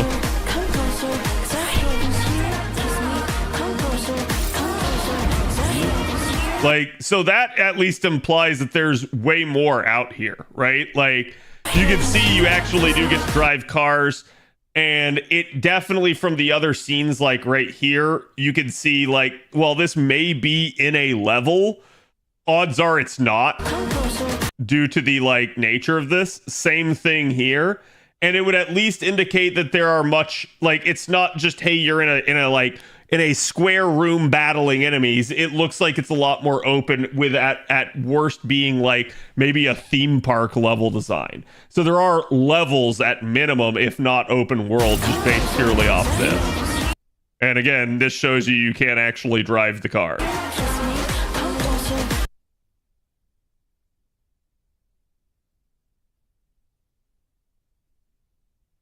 Fuck. I hadn't watched this trailer all the way through yet. That's the blonde too. That's the one thing that's really kept me out of most of the, like, Chinese gacha games, they seemingly, for the most part, hate blondes, which is great for me because then it means I'm not tempted by those games. But fuck. Come closer, the heavens here, kiss me. Come closer, if you love me, babe. They know your type? Well, honestly, it's like, it's kind of wild that most of them don't. Like, Genshin now has some blonde characters in it after, like, you know, years of it being out. But, like, most of the new characters that I see coming out, if they're blonde, they're a dude. They're not like, they just don't make blonde women that often. Which makes me go like, okay, fine. That's like, that's an entire niche you're just missing. But, like, yeah. Yeah, if they do that, I may be fucked. Also, chat, one of these is you. Pick which one it is.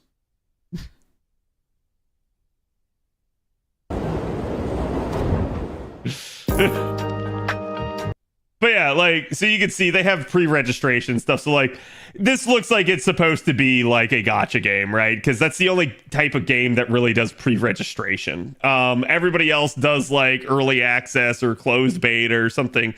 Would you say pre-register? It's literally a gacha game and we all know it, right? Left-hand side? Okay, I was going to let you pick, but not the cool one, unfortunately. Well, chat, hold on. Which one of these is the cool one? Is the cool one the pro tag in the middle, or is the cool one like the ripped dude in the like polo with khakis? Because like this guy gives major like Jake from State Farm energy right here.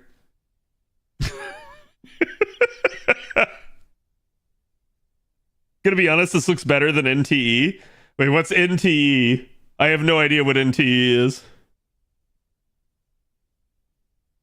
It's the girl on the side. Oh yeah, the cool one is the girl on the side. Neverness to Everness. Wait, what's Neverness to Everness? What's Neverness to Everness? I feel like I've heard of this. Overhyped? Okay. I love how like the first thing I see is Neverness to Neverness overhyped?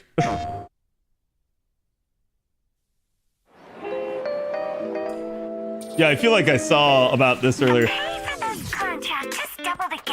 So this is definitely interesting. I do feel like a lot of these games are now going for that, and forgive me, chat, because I'm about to say something and then I'm about to immediately like pull it back, like I'm casting the line and I'm gonna reel it in. So it feels like a lot of these games are very much going for the ZZZ vibe, and now I'm going to pull it back where I'm going to say the ZZZ vibe is not a ZZZ vibe. It's actually a Persona vibe that they stole, but straight up, it does feel like a lot of these games are going for that. My only issue when I remember at least watching this earlier is like, while this does have a lot of personality, it's kind of like all over the place.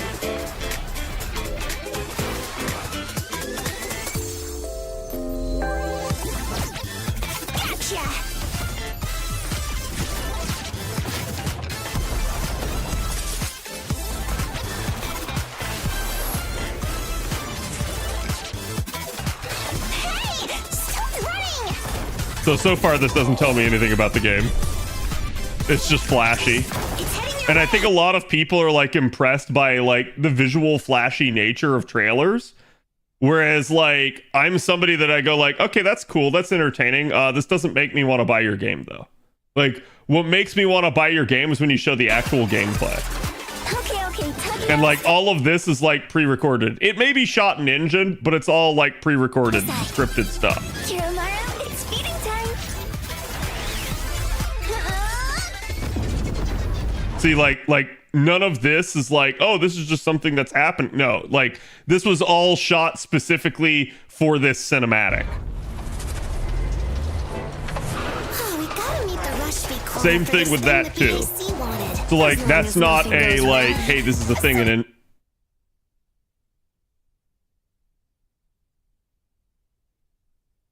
enhance.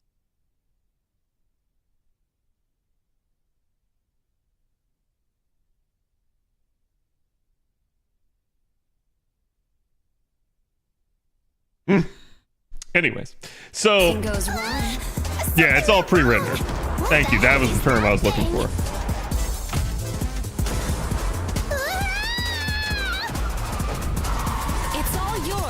Got it.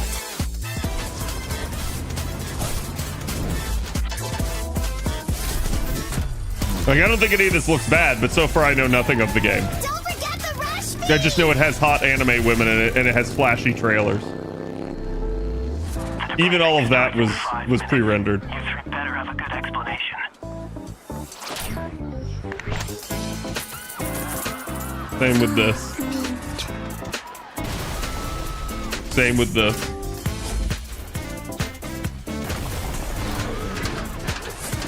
Same with this.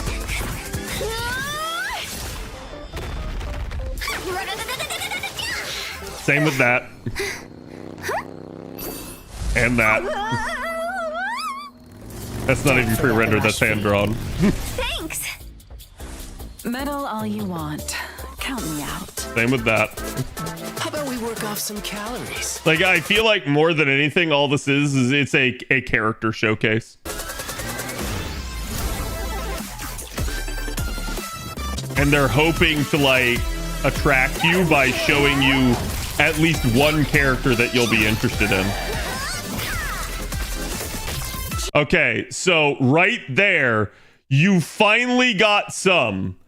So both of these two, like right here, that is actual in-engine. That is not a pre-rendered. Same with this. This is also in-engine. And you can tell because they both happened in the exact same spot. Which is fucking hilarious because it means they didn't even like vary this up. They just needed some form of playable environment to be able to showcase a smidge of gameplay. The rest of it is all pre-rendered for the actual like trailer, which means that like none of that may be in the game yet. That's also in engine. Everything with form is unreal. And like some of those, so like when you see like him doing this is probably one of his animations that he will use in game, but at least for the purposes of this, we don't know that yet, so I can't say whether or not it's pre-rendered or not. In fact, in that regard, it absolutely is pre-rendered because it's literally like, even if it's an animation that they do, it's like a cutaway that they use in the game, which is also a pre-rendered scene. It's just like every single noble phantasm in FGO also has a similar effect, at least until they show the enemy unit. Watch out, don't blink! Let's finish this. Okay, so it feels like that's what they're trying to do here, is they're trying to show, okay, now you're back. So like all of these were like character animations and then spliced with like in-engine actual combat until you got to right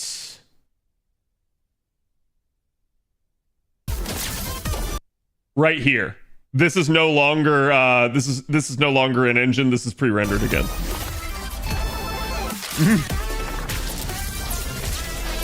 All of this is pre-rendered.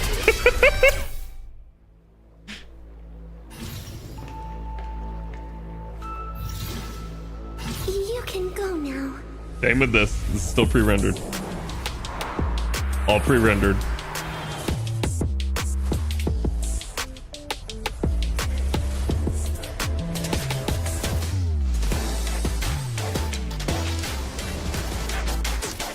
Okay, so that's actually an engine. So that's kind of wild. Like, this is still pre-rendered. This is finally in engine.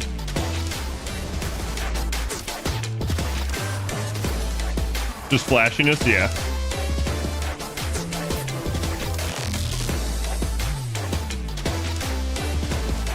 Yeah, all these zoom out shots are actually in engine.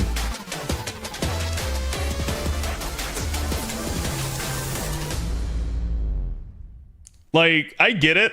I'm not going to say it looks bad. And here's the thing I think everybody needs to say about this sort of stuff. I literally can't compare those two trailers because of just how little was actually shown here. This is more like the original Project Mugen demo reel that they showed That's what I would compare it to, versus Project Mugen's newer trailer that actually shows gameplay. Like, to me, this is the initial, again, announcement trailer for this.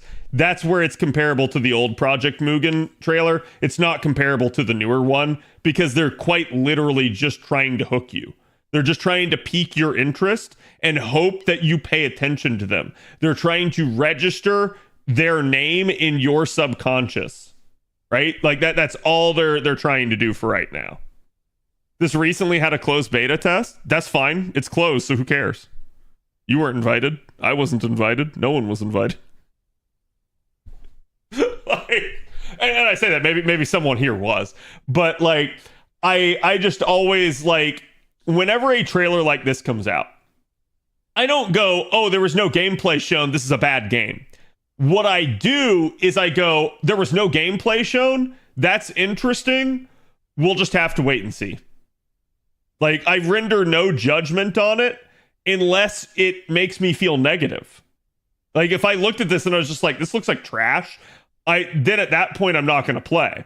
But as long as it doesn't look bad, as long as it's not off-putting, it just goes squarely in the category of I don't know yet, because it didn't show me anything. Until it actually shows me gameplay, I haven't seen anything. They're putting their boobs in your face? I mean, yeah, that's fine. I don't mind. Thanks. You can see what real gameplay looks like from videos. Yeah, and that's what I'm saying. Like, a little bit like something like this, I look at it and I go like, okay, very little actual gameplay was shown. That kind of sucks. I wish they had shown more, but I don't view it negatively because of that. Games don't register on my mind until I see gameplay. Yes, exactly. That is the entire point of what I'm trying to say here, is that with a game like this, you don't have to pay attention to it until it actually does begin to show you, hey, this is what our gameplay's like, right? And in that regard, you know, maybe Ananta looks better than Neverness to Everness. But it may be the case that in the end, maybe Neverness to Everness is the better game. Why? You just don't know until you actually, like, until people actually get their hands on both, right? Like, you never know which game is actually developed better. And it definitely feels like there's a lot of these Chinese ripoffs coming out now. What do I mean by Chinese ripoffs? Okay, because I don't want to like piss someone off. So let me clarify that statement. The Chinese, how do I want to say it? Like, video game culture has for a long time, and I think this extends even deeper into their culture as a whole, but is very loose with copycatting. Okay. So much so to the degree, as we see here, that very many sort of knockoffs are now sprouting up, even around their own successful games. It used to be that we would see a bunch of like Western IPs and stuff get ripped off. But now instead, what we're ripping off is we're ripping off another Chinese product. Why? Because it was never about where the product was from. It's purely about emulating and copycatting something that's successful. So it doesn't matter. You're just going to see a whole bunch of Genshin clones literally from China. And it is what it is. Like, it doesn't matter if it's American. It doesn't matter if it's European. It doesn't matter if it's Japanese. It doesn't matter if it's Korean. It doesn't matter if it's Chinese. The Chinese will copycat it. That's just the way it's always been. So I think that's why you're seeing this. You're seeing a lot of the same styles as, again, the MiHoYo products kind of being used here. And it's not surprising to me in the slightest due to how much money MiHoYo has made. So you're going to see other people try to emulate that in an effort to get a cut of the pie themselves. Western media is too shitty to rip off nowadays. I want to say you're wrong, but you're not. Like, I think you're wrong in the sense that there are exceptions to that, but I think as a blanket statement, that is largely true, unfortunately. Reminds me of the Horizon Zero Dawn copy. Yeah, I heard about that one. I haven't like watched the trailer for that myself. But what I'll do, chat, let's do the recording, and if we want to watch another trailer, then after that we can. So if someone remembers what that's called, we can do that. Because I don't know what the name of that game is, but I did hear about it. And then we could... Oh, my God, my... Oh, I stopped the song request. Let me play it again here.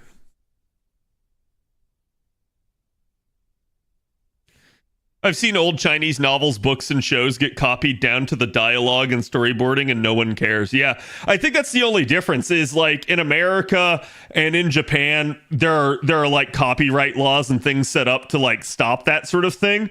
There may be some in China, but clearly if there are, they're far more loose than they are in the other countries. So I think it's like there's just not necessarily like the infrastructure set up to prevent it. To be honest, I'm surprised Power World isn't Chinese.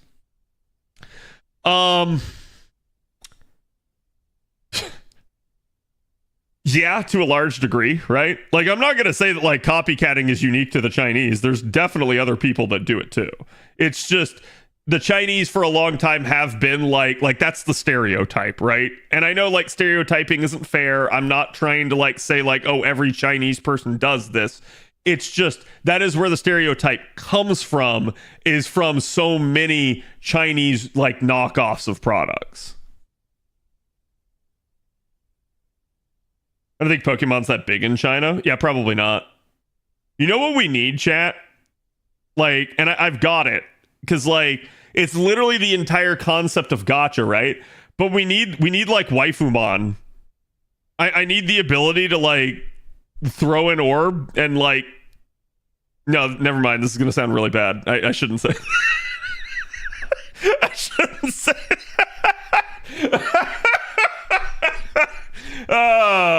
Let's not say that. Sir, yeah.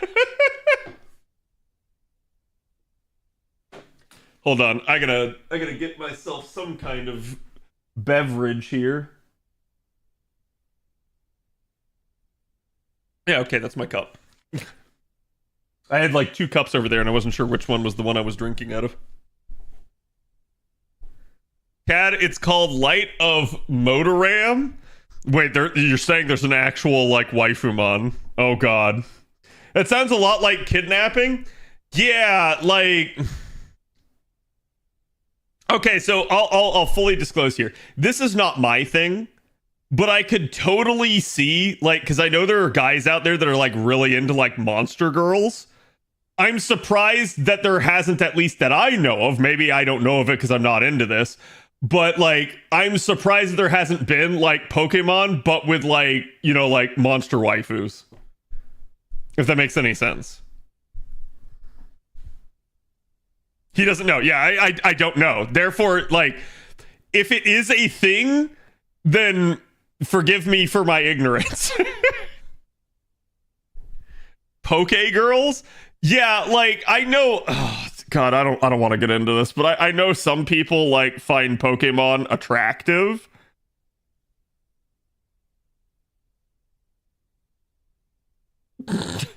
No, chat, please no.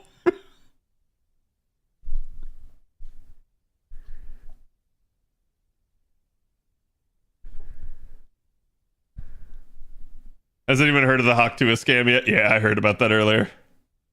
Let's talk about Vaporeon. No, let's not talk about Vaporeon.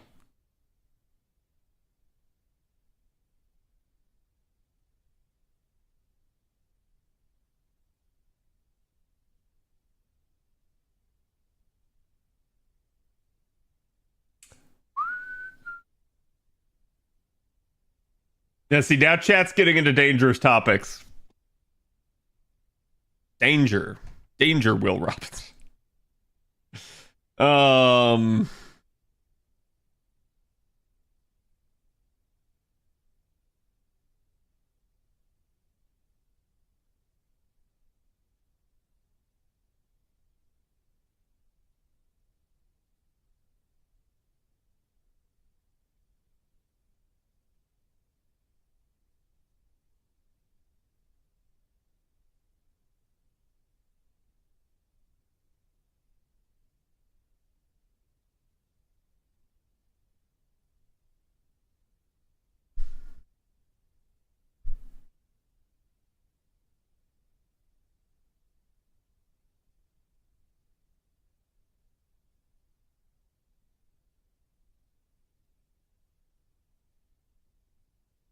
Just a second, chat. I'm getting set up here.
Avalon.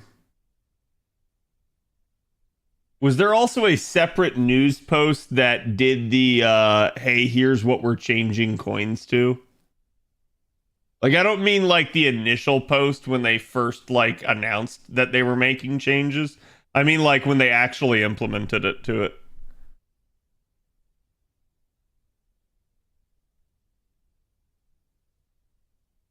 I feel like there was. I'm trying to remember when exactly we got that change.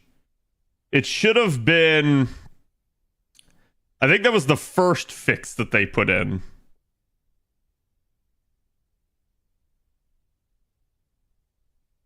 So there should be a post between this one and the original announcement of, hey, we fucked up.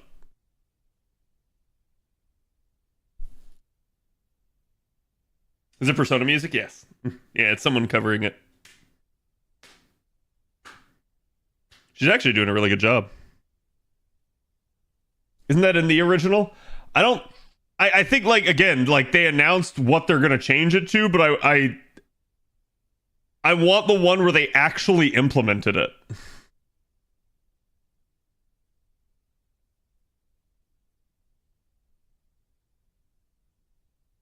Yeah, I don't think it's down here.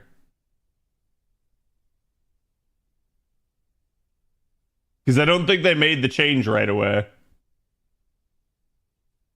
Yeah, the Bond one. The Bond one.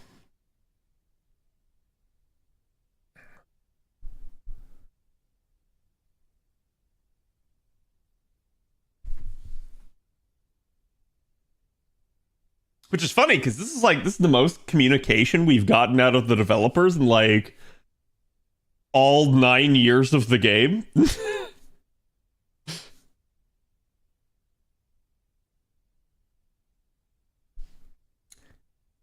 Command.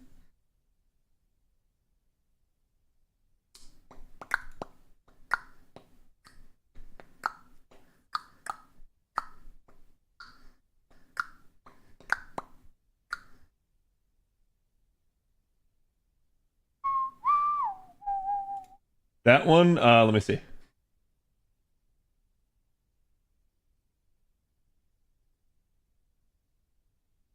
Yeah, I think this is it. There we go. There we go. Okay.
What the heck?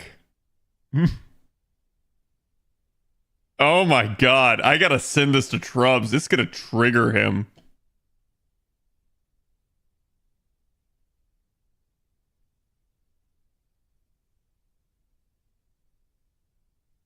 Christmas Dan? Yeah.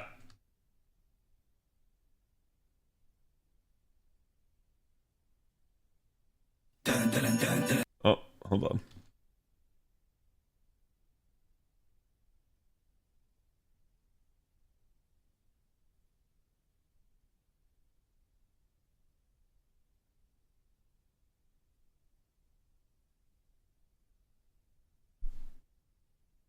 Okay.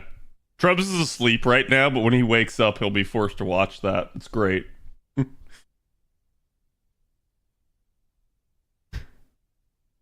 It's gonna make him hate that song. Jesus Christ. By the way, you can click on more info breakdown too for each bond level. Yeah, sorry, I was just stuck on the like how much total coinage I needed. Because it's what 5 times 120, which is 600. And then plus the 300 that you need for that. So now you need a total of 900 coins for a unit, which is what I was sitting there trying to do the math for, because basically they've added an additional 240 coins. You already got prior to that 180. So quite literally, it's these two together, how much you can get from Bond now. Which is, let's see, 420. Yeah, that sounds right, because the amount that they give you for a welfare in a shop is 480, because this is meant to be the supplement that you would need to complete the unit minus any amount that you get from bonding. So 480 plus 420 is equal to 900. I was just kind of double checking there to make sure all of that math worked out, and it did. my brain had to like wrap itself around that for a quick second, but yeah, that was the thing. This also then means now, quite literally, that because of this, what did I say it was? So it was 480 and 420 was the breakdown. So now with 420, this is enough to basically take a unit up to 120, basically 300 coins, and still unlock a singular append just from their bond alone. So that's really nice. This means that every single unit in the game can be append 1 and basically like 120. So quite literally, like as it is right now on JP, there's like no restriction anymore on that stuff.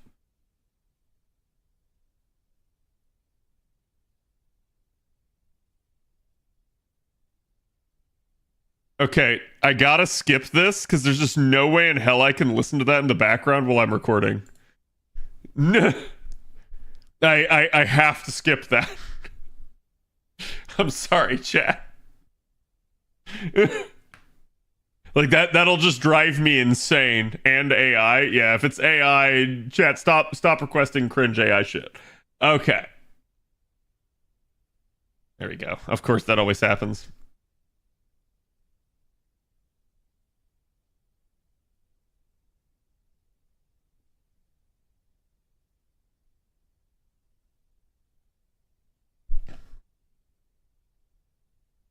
Hey guys, my name's Khadroth, and today I wanted to talk to you about a very interesting issue that's been going on JP of late. Coins are dead. Now, I've been kind of shopping this idea around to a lot of people. I think it's not going to be true for some of you, but I think basically with the way JP is currently headed, coins have kind of finally reached that point. What do I mean when I say that? So, what I'm trying to say here is not that there have no use. I mean that from the developer perspective, there's no longer this big cash cow that they used to get out of coins. That is to say, the majority of players are probably done at this point actually rolling specifically to get more coins. People are going to roll again for additional MP levels. They're going to roll for characters they really like and want to kind of make that unit stronger. But the need to do so specifically just for coins is kind of gone. And the reason for this actually started with the developer's mishap all the way back during Annie 9.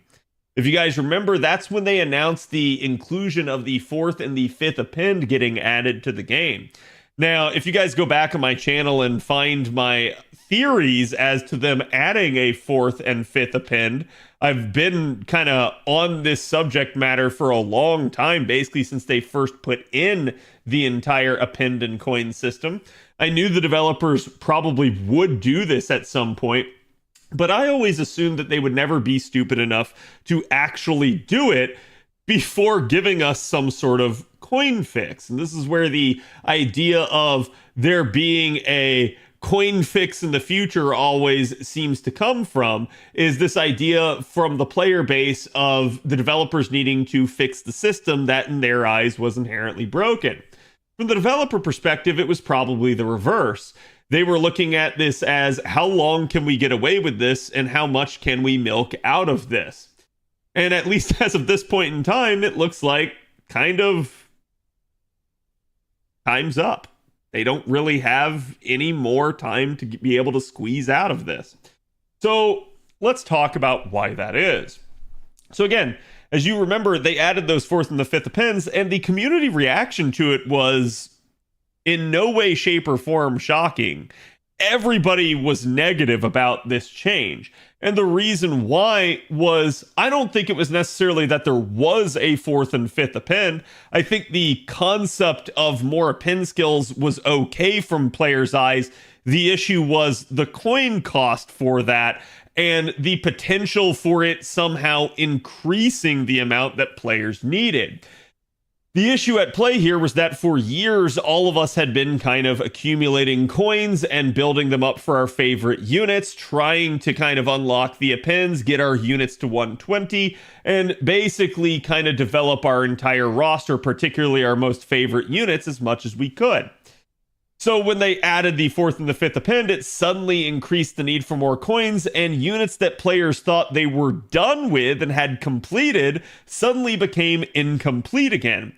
Now, this has happened over time with various systems that they've added to the games, including the append system originally, as well as things like class score and various other additions. But never before had we had a system that got added that required us basically to then whale.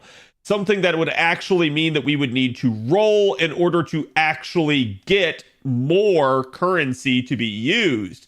So that was kind of the problem at play here. You were never really required necessarily to, say, roll more to enhance your unit. Yeah, sure, if you wanted higher NP levels, that had always been a thing. But beyond that, and the NP levels not necessarily being a requirement to have at a higher level, players really didn't have to. You can look as far as things like gold foes, faux pas prints. None of those things were actually tethered to the gacha itself, and that was kind of the reason why, was due to the fact that, again, I think the devs knew that the gacha system was, in the past, always fair, but admittedly quite brutal, as, again, we used to not have things like pity, we used to have things like the 4 quartz per spin instead of 3. So it definitely, the gacha system has come a long way since then. But essentially, it, as I mentioned before, was just this sort of like, it always just was what it was, and everybody knew that. So the devs didn't necessarily try to make more money off of you in other ways. They just knew they were going to get you via the gacha one way or the other.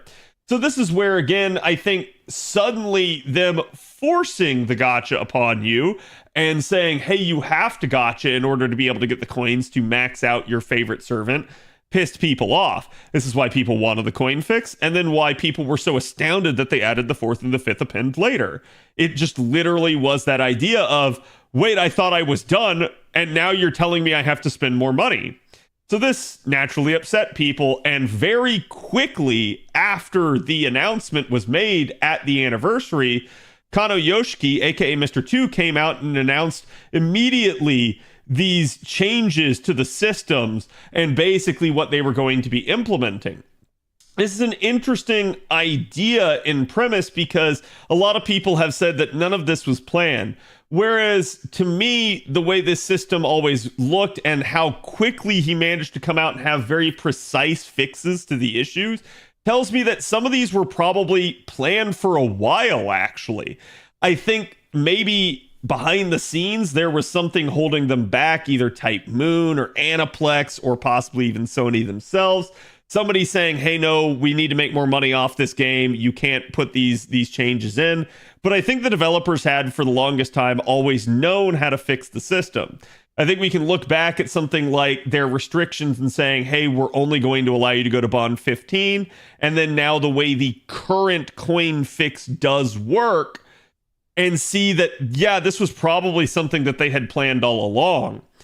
But admittedly, you may disagree with me on that. You may think CAD's insane. There's just no way. They never planned any of this, and you're welcome to think that. All I'm going to say is at the end of the day, he did come out with a fix rather fast. Unfortunately, it was just a proposed fix, and we have been getting the rollout over JP here for quite a while for, again, sort of incremental changes. Now, it kind of started out in such a way that we knew they were going to include more coins from bonding.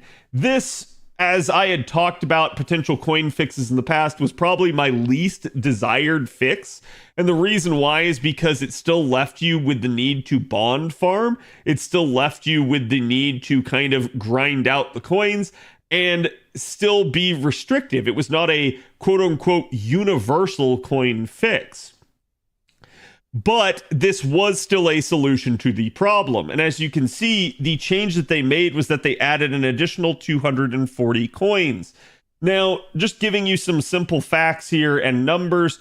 Remember, a unit before used to require 660 total coins in order to be complete. That is 300 coins to be able to take them all the way up to level 120, as well as an additional 360 coins to be used on all three of their appends. So when they added 2 more appends, this number increased by 240 all the way up to a grand total now of 900 coins being necessary to completely complete a unit. I think this was untenable for a lot of people, and that's why, again, you can see the change that they made was pretty much the exact amount of an additional 240 coins being added. Whether or not this was pre-planned or something is up to you to determine, but I definitely think this is at least a very efficient solution from the devs' perspective. They want you to bond more units, and the whole reason they want you to is because in their eyes, if you bond units up and you hit sort of a bond max, then you're going to feel pressure probably to roll for more units to stop yourself from being inefficient with your bond. They understand that a lot of players do highly value their bond, especially for the amount of Saint Quartz that you can get out of it. And so I think they kind of feel this way. And we do kind of know this from prior developer interviews, with Mr. 2 himself even saying in one of the prior anniversaries that the solution to max bonding your units is to just roll more of them. Unfortunately, this is a weird topic to go down, but again, I'm just going to say for every unit in the game, there is not necessarily an easily rollable replacement, if there even is a replacement potentially for them. Some units are just highly unique, and there's nobody else that really does what they do. So at that point, I've always found that to be kind of a scummy solution that they proposed, and it was pretty clear that the reason for that was generally because if you have to roll more units, they're going to make more money off of that. So we knew that was the driving force behind it. But again, this is why I wanted to keep them away from bonding being the solution, but it is what it is. I can't stop the developers from doing what they want to do. So we get the additional 240 coins added to kind of offset that. And what this does, this basically puts us back towards sort of ground zero, if you will, where now, yeah, if you want to max out a SSR, for instance, you would still theoretically need NP6 of the unit. However, and this is again circling back to the main point of the video, why I think to a large degree coins are dead, at least from the developer's perspective, is nobody really has to roll NP6 anymore. In fact, you never really had to begin with. I always thought it was a rather stupid concept, and I thought it was rather scummy of the devs to desire it. But there is even less need to do so now compared to how the system originally was at launch. And there's a couple reasons for that. So again, to give you another little breakdown here, of the 900 coins that you need, basically 420 of those coins is going to come from bonding now, as opposed to the old number being 180. Do the additional 240 that are there, 420 of this is going to come from bond now. The additional 480, if you wish to max them out, must be secured via rolls. This is, ironically enough, the exact amount of coins that they give you in something like the Evocation Festival. If you guys remember, that's going to be coming up here next year on NA, and this is basically the mechanism by which you can get your old welfares. They end up giving you coins for the welfares, but they only give you 480. And the reason why is because it was assumed that the remaining 180, for how it used to be, or now 420, is what you have to get from bonding. So they're giving you the amount that you would need for having to roll the unit instead in the Evocation Festival, because obviously you can't roll the unit. It's a welfare. So they just have to give you the maximum amount of coins you could possibly need. So that's where that number comes from, and that's exactly why that's a thing. But this is statistically significant because this 420 coins can be broken down into very easy and powerful numbers. Because what this means is that from bond alone, not even considering rolling a unit copy, so even at NP0, if you somehow had that, but maxed out a unit's bond, you would still, with 420 coins, have enough to 120 the unit and still have enough coins here for one append on the unit. This is a much more palatable solution to every player out there. Basically, before this change, people could not actually end up kind of taking a unit to 120 unless they had rolled multiple copies of the unit. And that was in a best case scenario like NP2 for an SSR. And again, for SRs and lower, that number really went up a lot more.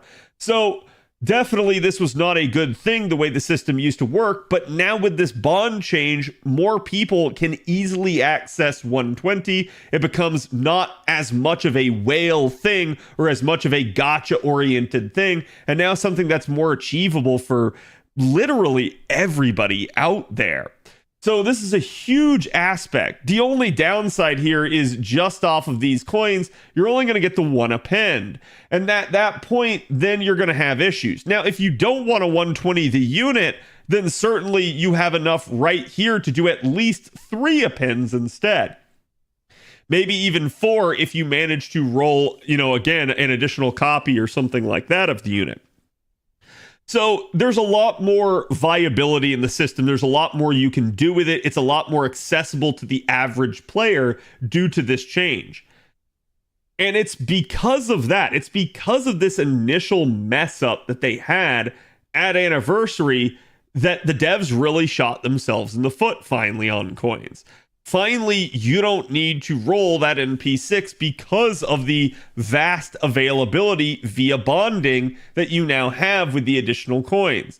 So again, the changes that they made here really mattered and did impact things. Now, they made another change, and this was kind of the final nail in the coffin for most people. And this is something that I pointed out back at the time, and this is kind of the idea that I've been shopping around. It's when they actually implemented the second feature from the proposed changes list at Anniversary, which is fairly recent here on JP, and that is the ability to swap your appends. Now, when I first looked at that, I was like, wow, that's going to be powerful. Surely they'll put a limitation on it. Some sort of I don't know, maybe you have to use the command code removers or something to be able to do this so that you can't just flop them back and forth as much as you desire. And the devs didn't do that. I'm actually amazed that they didn't. They had the ability to be scummy with this, be restrictive, find a way to make it so that it was some sort of limited thing and, required some sort of like currency or something, or had a timely lockout, or required you to spend money. And they didn't do that. Instead, you can see right here, you can switch append skills as many times as you like. It does not cost you anything. And just to give you a brief TLDR, you can either switch an unlocked append for a locked one to unlock it, where it will relock the old one, or you can swap between two unlocked appends and change which one, like if one was level 10 and the other was level 1, you can literally switch which one is level 10 and which one's level 1. So you can change around their levels as well. This is insanely powerful and insanely open-ended. It's absolutely to the player's benefit, and the fact that there is no limitation here is astounding to me. I love it. It's great. I'm just more surprised that the developers did it this way.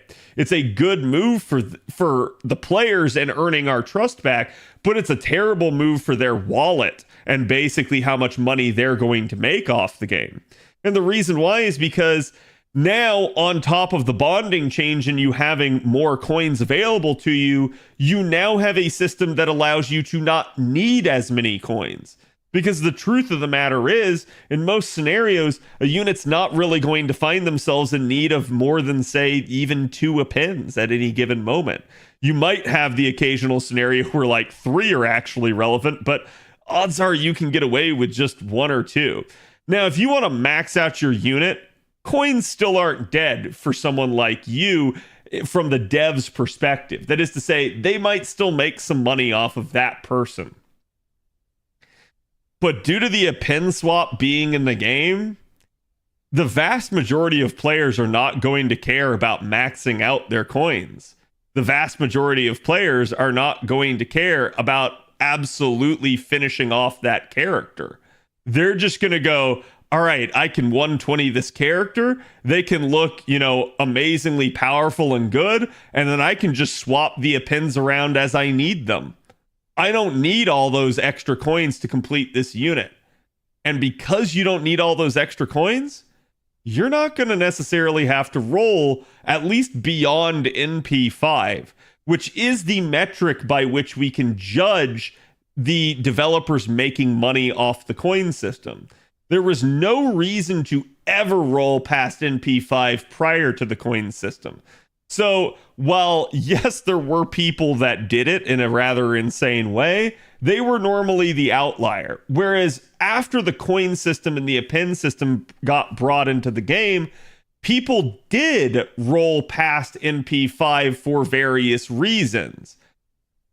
Now, I don't think that's happening nearly as often. And the reason why is because of systems like this now being in the game.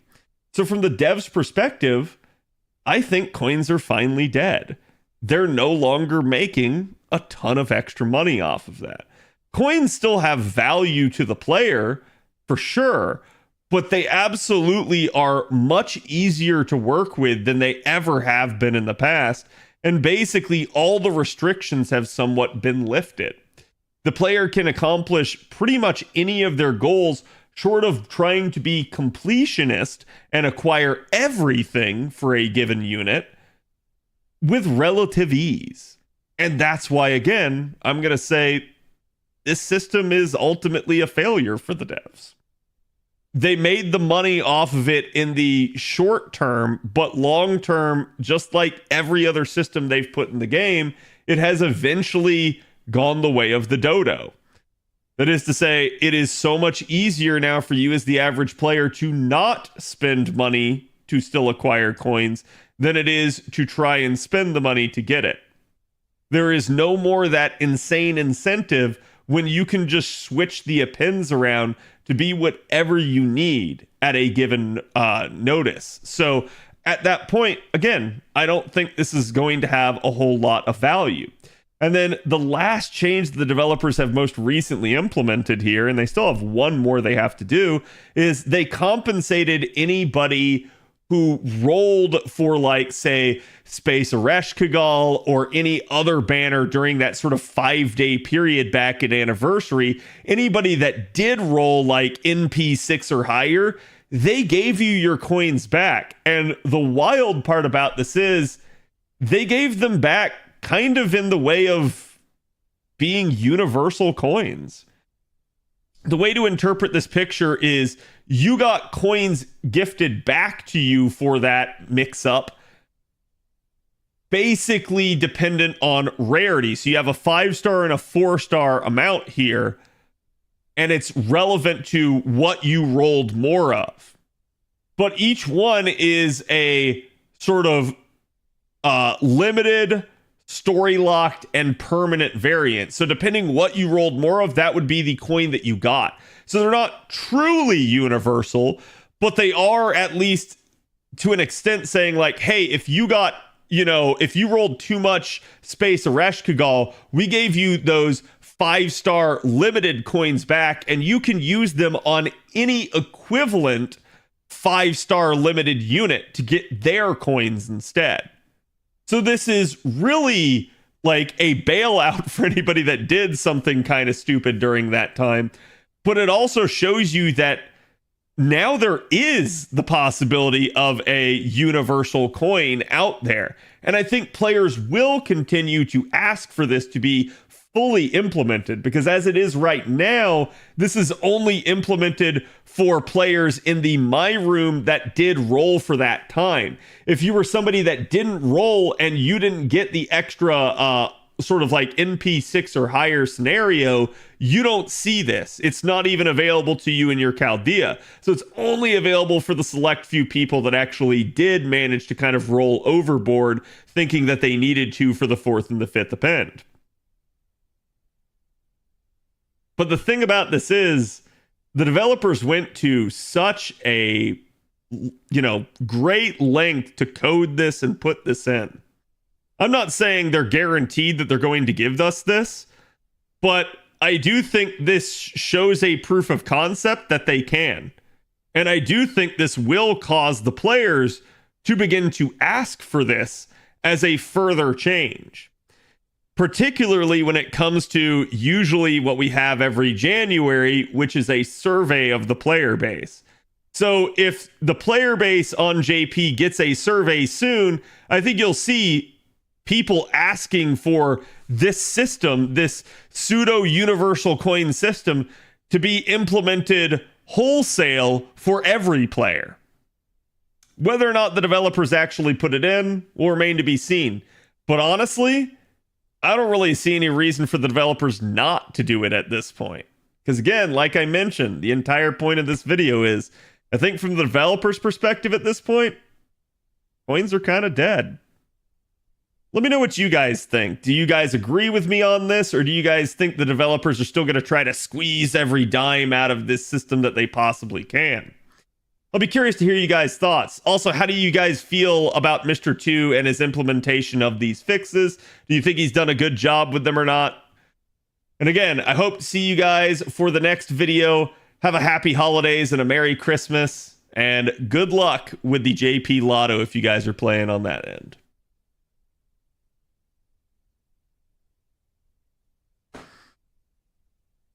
How to solve the coin issue? We simply kill coins? No, that's what I'm saying. I think the developers have killed coins. I think it's dead.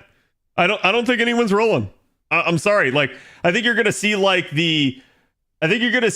the content creator enthusiasts that are like tryhards and completionists. You're gonna see them for like EPeen reasons, as well as other like basically other players that have that EPeen infection, basically trying to still get that, like, oh man, I'm gonna roll MP6. I think it's dead for the vast majority of players. I don't think, like, now that append swapping and bond change are in the game, I don't think they're making much more money off this system. Same as how they killed the card lock thing. I already forgot the name of the card lock thing. Are you talking about Summer BB?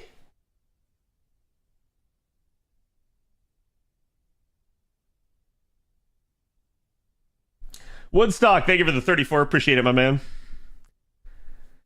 I didn't go above NP5 for my favorite SSRs, and now especially not. Yeah, I feel like if you were somebody that didn't go above NP5, you are now like sitting back and you're just like,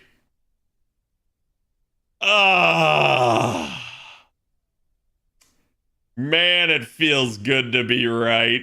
And if you're somebody that rolled NP6, you're sitting there and you're like, fuck, that's so much money I could have back. Like, you're sitting there and you're like, damn it, I can't believe they let people swap their appends around. This also saves SRs a lot. Oh yeah, like I said, it's even better for the lower rarities. Because the lower rarities were the ones that were truly fucked by the way the coin system worked. So, like, I mean, technically, like, I'd say when I say lower rarities, I mean like 4-star and 3-star, like, particularly of the limited variety. But like 3 stars and under that are permanent, they don't matter. They're perfectly fine. They never had an issue. It's these two that are the ones that are like actually fucked.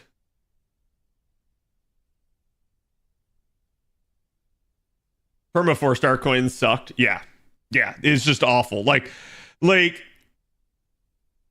the one upside is that they were permanent, but the downside was that like you just got less coins, so your odds of like actually having enough were slim to none, right?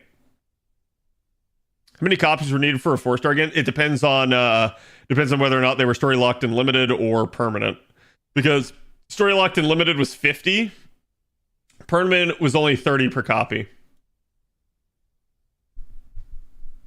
Yeah, so I think like story locked and limited was like 10, and I think like permanent was, yeah, it was something like 16 or 18.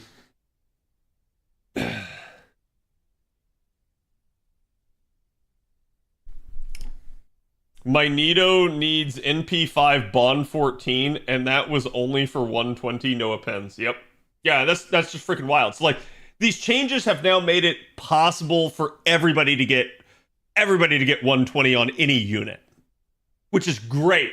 I think that's like, so when we go back, if you guys remember my criticisms of the coin systems, one of the big ones that I talked about is the fact that like people just can't use this system. If you were not a whale or somebody that at least had hoarded enough quartz to roll multiple copies of a given unit, you couldn't use the 120 system. And that was stupid. I said before, like, the whole reason the developers will put a system like 120ing or basically the append system in the game, the reason these exist, chat, is to give you something to do. They want to increase the amount of sort of treadmills that exist in the live service game. They want you to have more things that you need to do so that you don't finish the game and so that you don't go, well, now I'm bored. I've done everything. Why am I playing this game? There's no content. I have nothing to work on. So that's why they include things like this in the game. And that is exactly why they fucking failed. This system was so trash. It was this close. It was this close to perfection. It's actually a genius system. And I really do mean that. The 120ing and append system with the way they work with coins is amazing. It's perfect for a live service game to add longevity to it years after release. The only dumb part was it's like, chat, imagine if you had a chair, okay?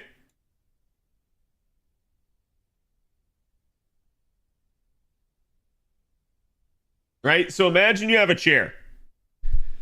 Now imagine that while this chair perfectly works normally, you just remove this leg.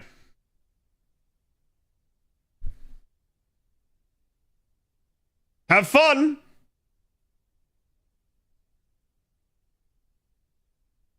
Have fun. Can I move the back leg to the middle? No. You can still sit in a chair like this, by the way. You have to constantly balance yourself in the chair.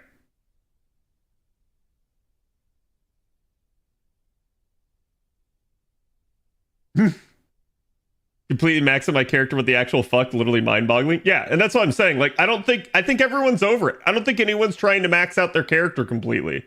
Like, people are just looking at the 5 appends, they're going like, I don't need them all at the same time.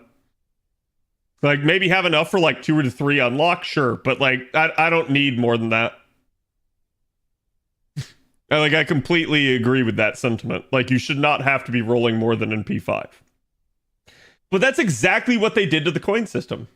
They removed the 4th leg of the chair. What was that 4th leg, chat? Farmable coins. That's it. That's the leg that they removed. That's what made the system fucked. The coins were restrictive and there were not enough inflows into the system to completely fulfill the player need. Now, a smart system includes that 4th leg. It's just maybe that 4th leg takes a while to farm. And that's a proper treadmill. A proper treadmill is not a treadmill that has no end, right? A proper treadmill has a destination, a goal, and it just takes you a while to get there. And the hope is that by the time you get there, we have another treadmill waiting for you. It's not that there is no end to the treadmill. When you make no end to the treadmill, what that does to player confidence and longevity is it makes them quit.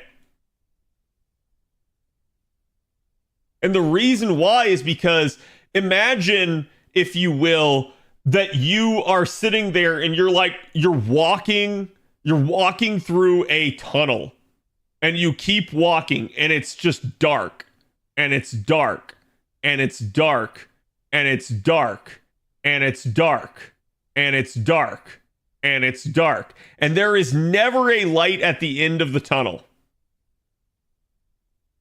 Eventually you go, fuck it, I'm turning around. You're not going to keep going. You're going to go, what the hell am I doing? That's the issue. When you don't give players an end to their goal, they can't ever complete the goal, and it seems unobtainable. When the goal seems unobtainable, people give up. It's a natural human impulse. Now, there's something to be said about like perseverance and sticking with it and like a go-get-em attitude, but you can't expect every person to have this. You can't expect every person to persevere when there is no end in sight. There is a psychological game that's being played there. And that's what's so wild. They don't understand. Many gamblers give up just before victory meme. Yeah, it's like the dude tunneling through the mountain, and it's like, oh, he gave up right before he hit the treasure vault, right? Like, but it's the truth. It's when you don't signal to the player that there is an end, that there is a path forward, that there is a means to accomplish their goals, the player goes, well, I'm just done. Fuck it. I'm gonna go to something that values my time more. So that's what's so stupid. In their hubris, in their greed, they implemented this system in the hopes of making more money. The reality is, all this system has done is it has made more people quit. I have seen so many people complain about the coin system. I've seen so many people say that the game does not value them. I've seen so many people say that this is a game for whales now only. And it's all because of this. All because of this. If they had handled this one situation better, if they had left the 4th leg on the chair, so much would be different about these systems. Everyone would view them in a positive light, and this would be an awesome thing. And now instead, it's the reverse. Everybody views them negatively. And like, sometimes I have to worry about praising those systems for fear of like people in chat getting angry at me. I've had it happen before. And it's like, I don't blame you guys. I blame them. I blame the system. Like, it's like, the more I look at it from a game design standpoint, this system is actually intelligent. It's very smart, the way they managed to come up with a system to increase gameplay in the game. But a system is meaningless, like putting a treadmill in front of a player that they need to walk on. Okay? Putting a treadmill for the player that they need to walk on is great. The only problem is, how is the player supposed to walk on the treadmill when it's locked behind the gym door that is not like allowing you access? In fact, the gym door now has like a key card on it, and the key card says swipe for $80.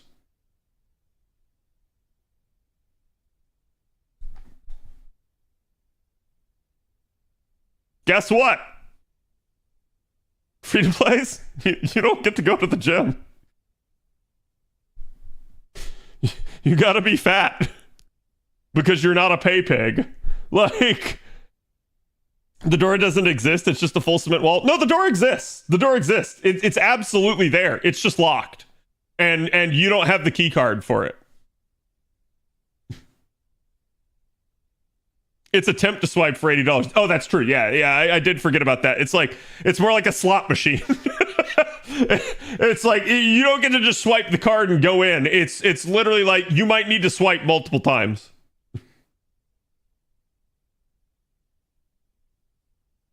They invented a problem and offered an expensive solution. Yeah. And so it's like, that's your issue, is like, the player that's able to walk on the treadmill doesn't see the problem.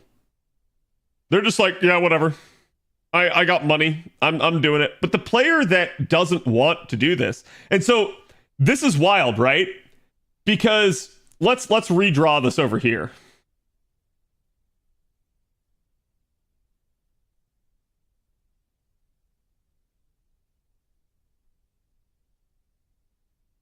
Okay.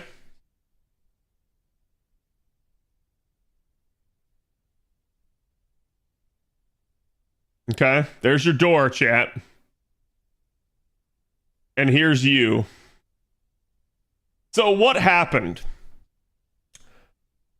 Literally, and this is great, right?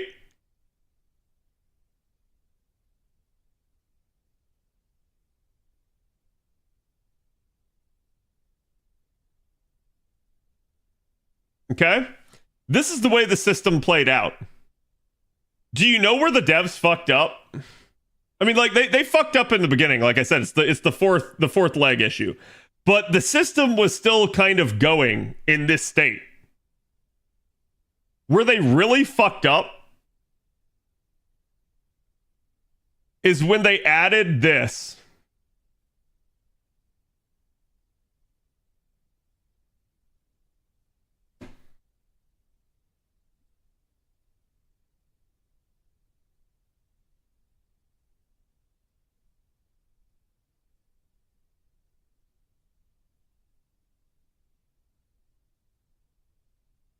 It's still going? Yeah, it's still going.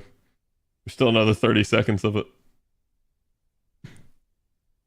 But, like, that's where they messed up. They messed up because when they implemented the fourth and the fifth append, all of a sudden, there was another door. And the whales realized that there was another treadmill beyond that door. And the whales realized they were locked out of that door. So all of a sudden, instead of looking back at the free-to-plays through the glass door and seeing them locked out and laughing at them, the whales got locked out too. And then the whales got angry. The whales go, hold on, you can't do this to me. That's exactly where they fucked up. They put another damn door in the way. And this, chat, this second door is nothing but greed.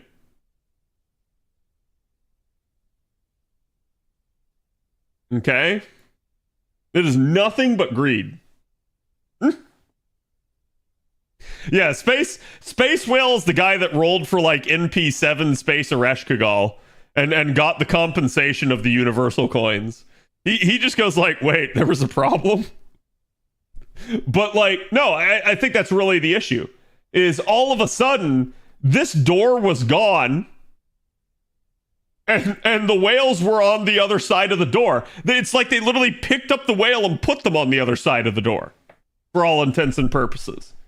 And finally, that's when the whales had enough. And you can piss off the free-to-plays, but you can't piss off the free-to-plays and the whales. Because when you piss off both of them, now you've pissed off everybody. And I'm not making the case for like, oh, whales matter more. I'm just trying to point out, when you piss off your entire community, it's usually a bad sign, right? Like the reality is, instead of waiting to piss everybody off, they should have been listening back over here to the free-to-plays that were pissed off. If they did that, they would not have lost so many of them. But that's ultimately their issue. It's, yeah, hey, totally, let's make even more money off this system. And then everyone is like, fuck no. Love the art today. You're welcome. As you can tell, I'm a professional artist. But that's really the truth of the matter. Like, if they had just been a little less greedy, it would have absolutely paid dividends. Space Leviathan, LOL. Yeah, and what's wild is like, so with the concept of the fourth leg again, right, chat? Like, even with this, in their eyes, by having this fourth leg, they don't make money. Okay? There's no money for the developers to make if this is true. The reality is, they still would have made money. Here's why. Chat, would you rather, if you're a whale,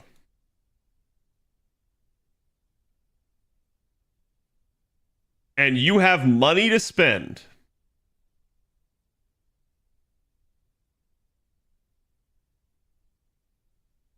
would you rather take months to do something?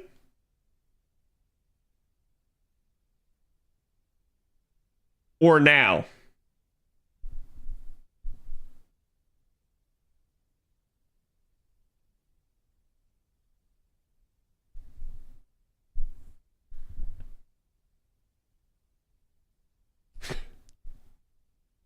Like, basically the issue at play here is whales are willing to spend money and they don't see money necessarily as the obstacle.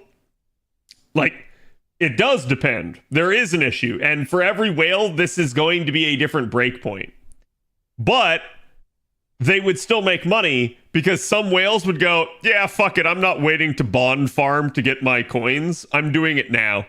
I want to day one max my unit. For that, yes, exactly. Instant gratification so that I can flex my EPeen, so that I can show everybody that I am the biggest, most impatient whale, and therefore everybody should bow down before me, right? Like that is how the whale will think in some cases. So they would still make money off of it, no matter whether or not the fourth leg was there.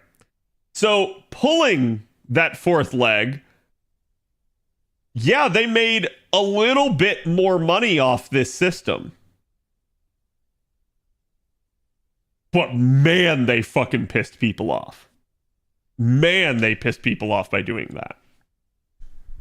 That's the reality of it. There was a cost to that. What is EPeen? How do I chat, how do I describe this?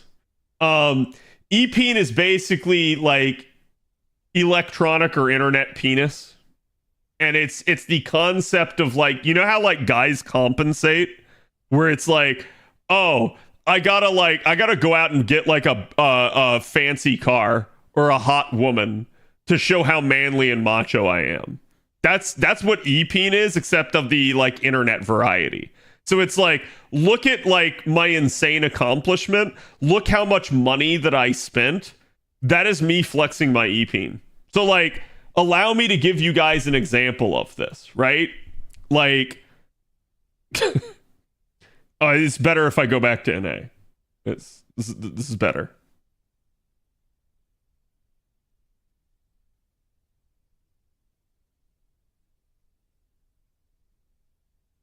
So it's like there's my epeen.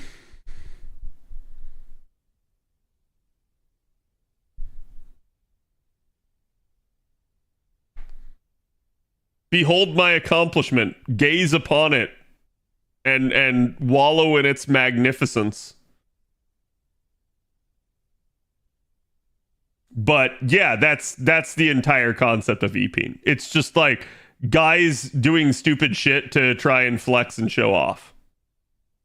Like it's the boomer term for flexing. Yes. Flexing is just the zoomer variation of epeen. It's like weird flex, but okay, bro. I don't mind spending months for progress. Yeah, I think like your average player doesn't, because they understand that like they need something to work towards. But some players will just go like, no, if I can get it done now, I'll get it done now. Cad just flashes epeen on stream. Yeah, I whipped it out. But that's the entire like idea behind it. It's just some whales will do this. This is actually where the concept of Facebook whales comes from. So if you don't know what a Facebook whale is like, now imagine my entire Artoria lineup and they were all NP5, but instead all of their skills were 1-1-1 and everyone was at level 1. That's what a Facebook whale is. A Facebook whale is somebody that like doesn't actually play the game. They just log in and they roll units to NP5 purely to flex on people.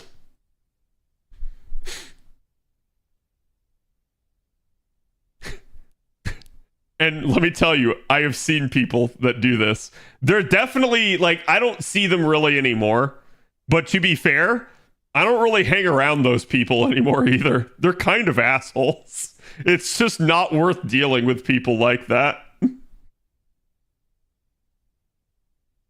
It's like if you're gonna be stupid enough to spend money in a gacha game, at least fucking play the game. Like holy shit.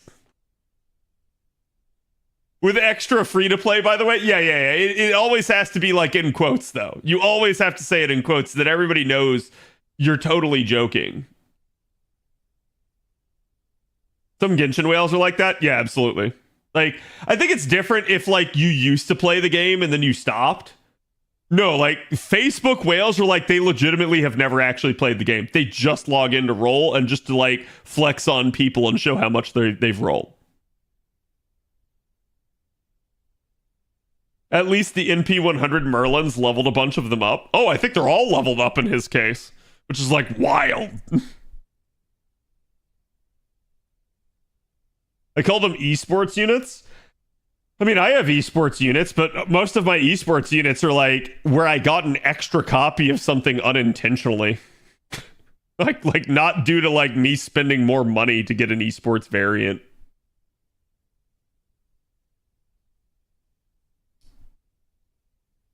Most of this that I can get her leveled to 120 before Ilya Fest. Yeah, I mean, I think that's fine, right? Like, I don't have any issue with somebody like spending money on the game and trying to fast track stuff.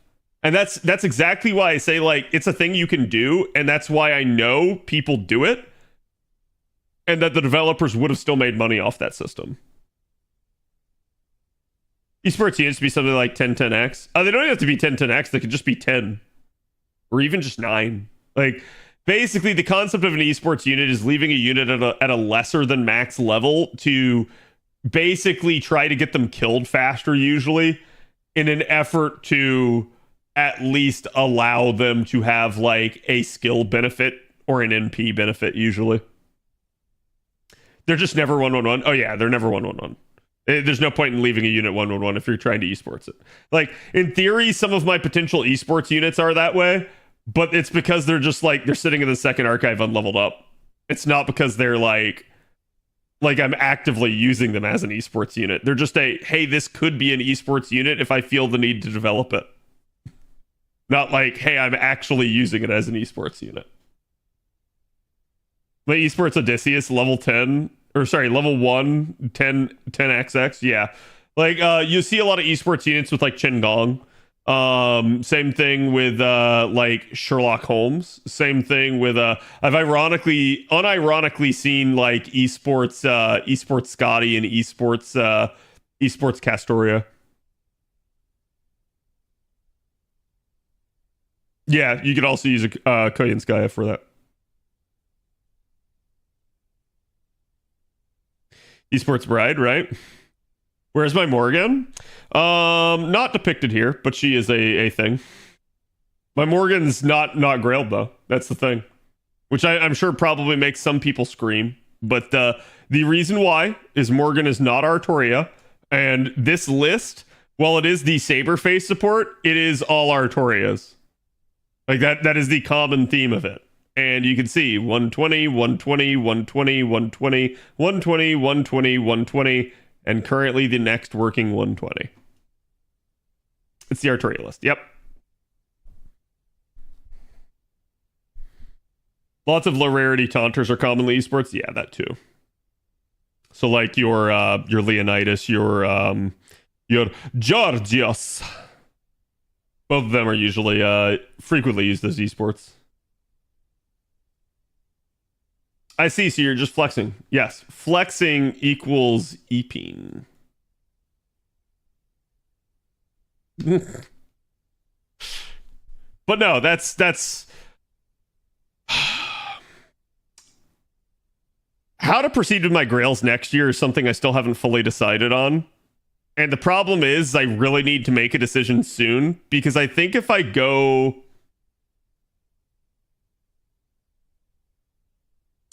past 108 on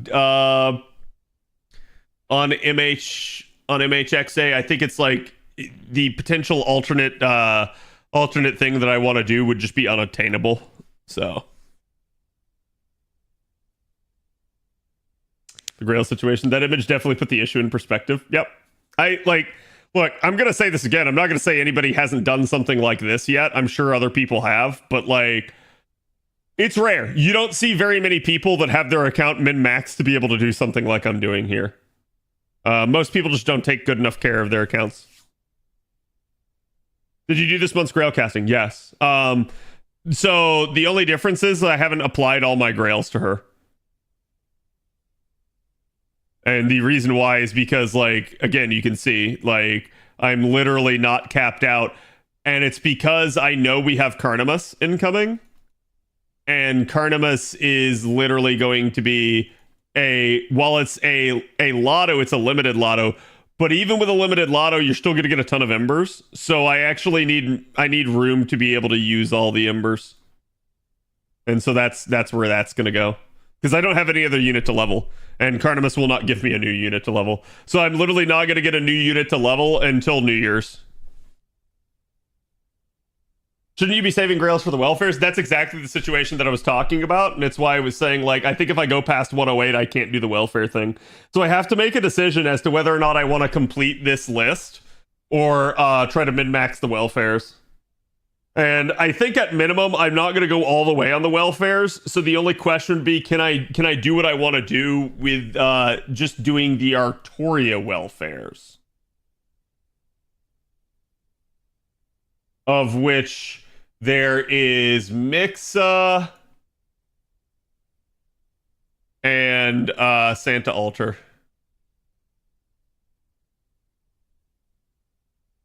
But even with both of them, they each take 17 Grails, so that is a requirement of 34 fucking Grails.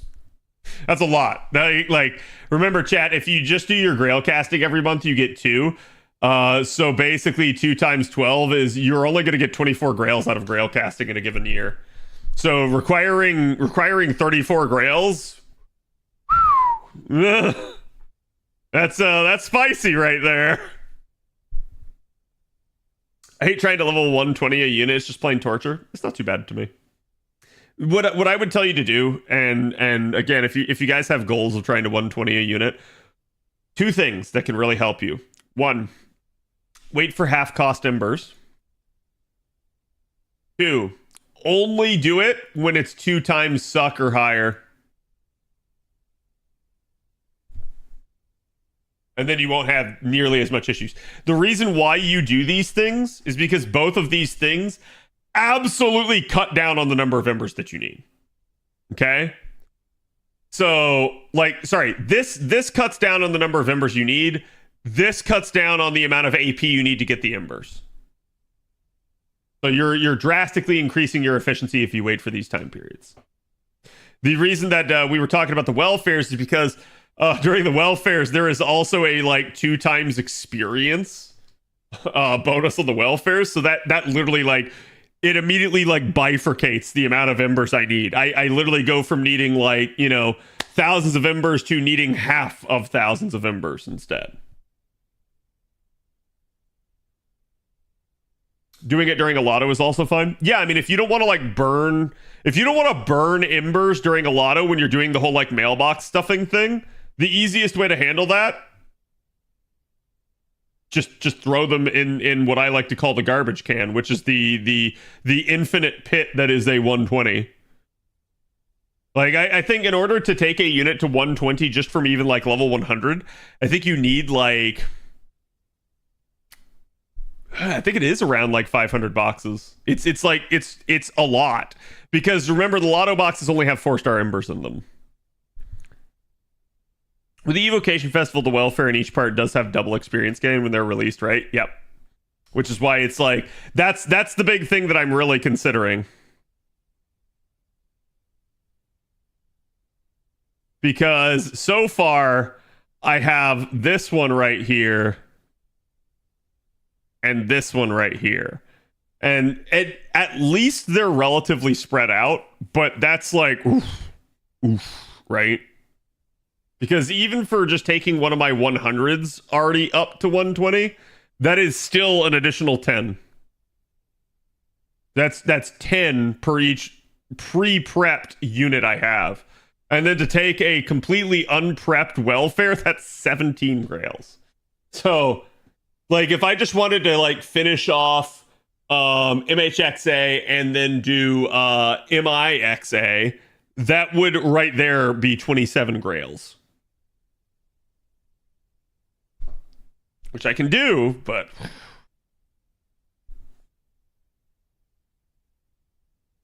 Three-star embers I just send to the prism shop. It's actually really nice. Yeah, I mean, if you need mana prisms, it's great. That's what I tell people to do is basically burn the 3 stars because they're really not efficient for actual like experience purposes. I just got 300 coins for Tlaloc by rolling on Tezca's banner. How many QP and embers do I need for what? For like doing a 120 for a 4-star? Here, I'll show you. You're not gonna like it. Especially because Tlaloc is an extra class, so. With extra classes, it means you basically need to use all embers or you're not getting as much efficiency. Sorry, wrong screen.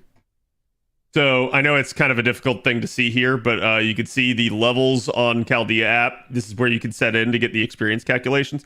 So it's basically if you're using on a 5-star, 4-star embers to go from 1 to 90, you need 377 4-stars. But let's knock this down to a 4-star servant. And then let's say you want to go all the way from 1 to 120. Just using 4-star experience, that's how much you need.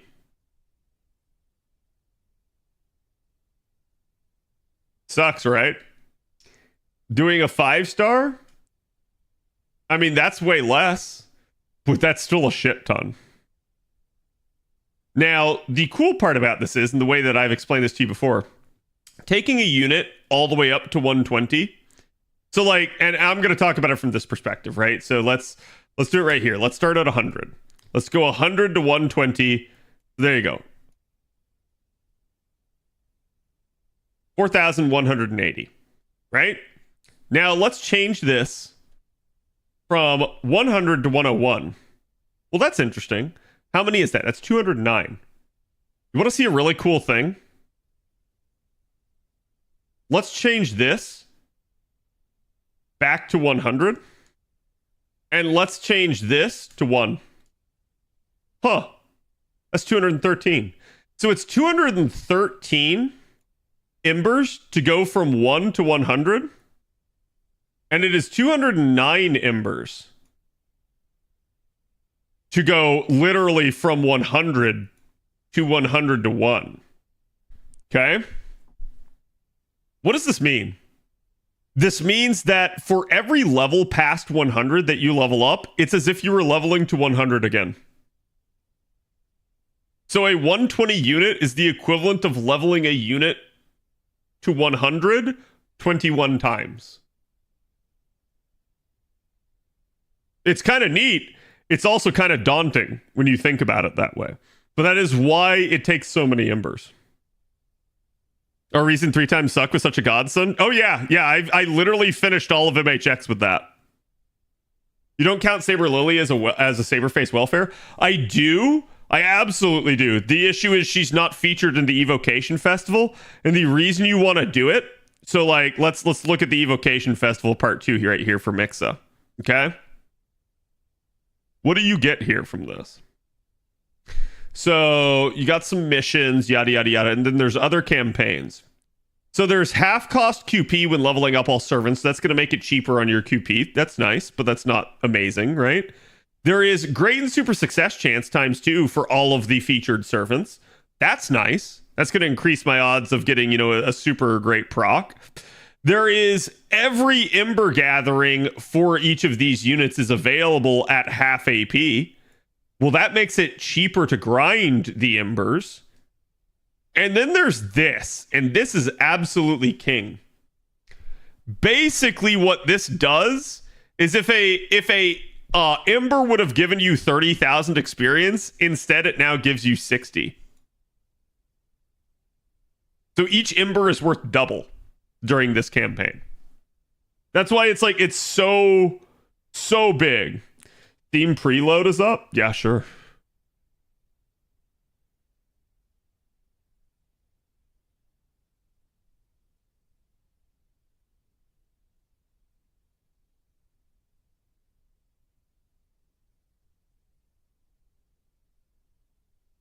I'm just making sure that it's actually starting. Thank you for the heads up on that. Appreciate it. When does the first EvoFest start? Not until April of next year, which it'll probably happen in March because NA is probably going to be forward. You get another copy of the GSSR? Yeah. Oh, like I've said, I've long held the belief that you shouldn't NP6 a unit. It's not worth it, right? Like it's not good for you as the player, and you're absolutely feeding into this system by which the devs go like, "Oh, sweet, this paid off for us." But thank you for the 100 bits. Appreciate it. But yeah, it always sucks when you get screwed on a GSSR, and that if that happens, that's a double, like you're getting double fucked there. Do you know if Nitocris Alter is dropping before New Year's or after New Year's? It'll be after. It's a slow process, but super units are fun. Oh, they're very fun. Again, like, Chad, I almost never go into a situation and ask, can my Lartoria pull it off? I just know she's strong enough. Like, that's why when people are like, oh, just use your Melisson, I'm like, I don't care. It's like, mine's good enough. I don't care. I like, and Lartoria is somebody that does need an upgrade. So like, I can only imagine how strong my variant would get if she actually gets like a proper NP interlude. 25 minutes till NA minutes. Oh god, yeah, it's already that late. I didn't even realize. Chat, you guys wanted what was the other game that you wanted to watch the video on? You said it was like the Horizon one. The Chinese Horizon game. Does someone remember what the trailer for that was or like what the name of the game was? Cuz I sure as crap don't. The knockoff? Yeah.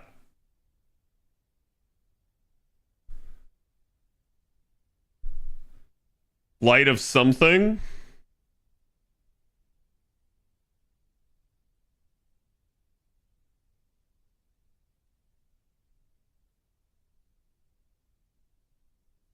Light of Motoram?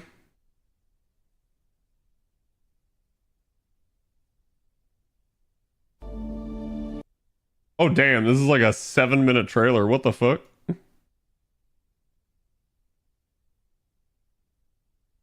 Dude, why? I need to get a plugin that just defaults YouTube to like 1080p. I freaking hate that.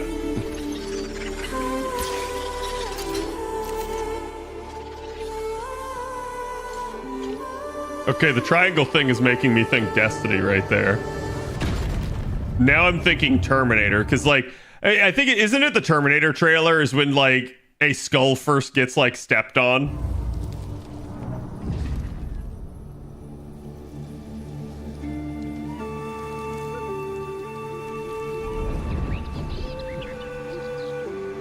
Okay, yeah, now we're definitely getting the Horizon vibe. Is this new Destiny DLC? I think they wish, right? Like...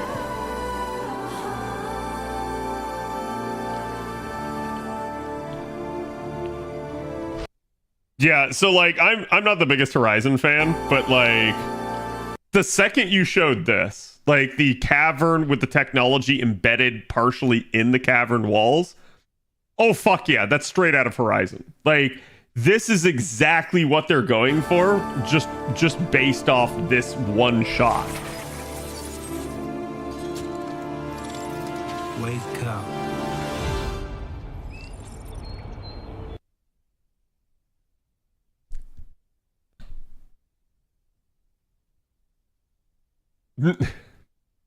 Man, chat. Why did Horizon rip off a quality Chinese product? Because, like, I'm sorry, this is now the superior game. I haven't even seen the character's full face. The character hasn't even opened their eyes. This is just a better character.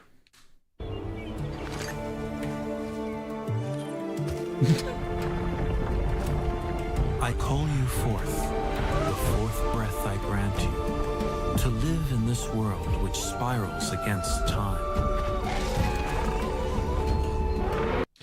Yeah, like, I'm not gonna say that, like, they have a lock on, like, mechanized, like, creatures and monsters. They certainly don't. In fact, like, Transformers beat them all to that crap a long time ago. But, like... Yeah, I mean, it's pretty obvious that they're absolutely trying to rip off Horizon with these designs. Like you could just already tell. This is like the Pal World version. Like, if Pal World's a copy of Pokemon, this is absolutely a copy of Horizon.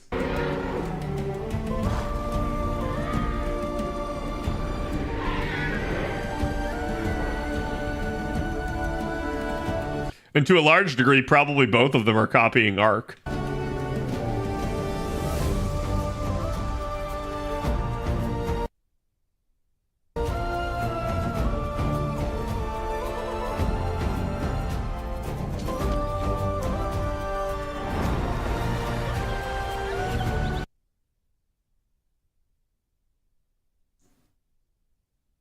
And now it's Breath of the Wild.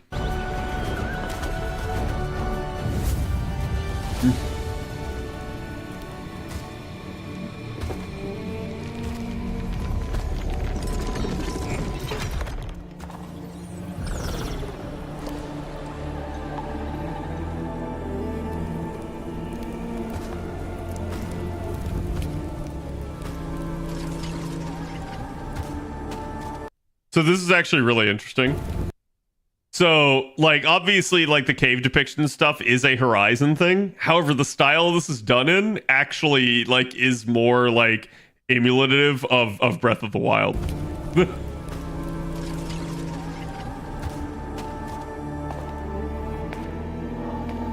We are with you always, as long as the world shall live.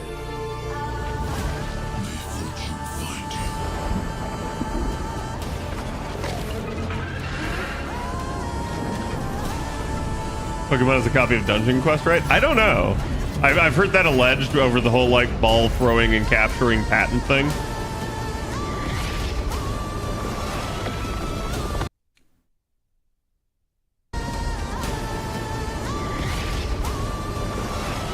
Damn, it's Armored Core 6.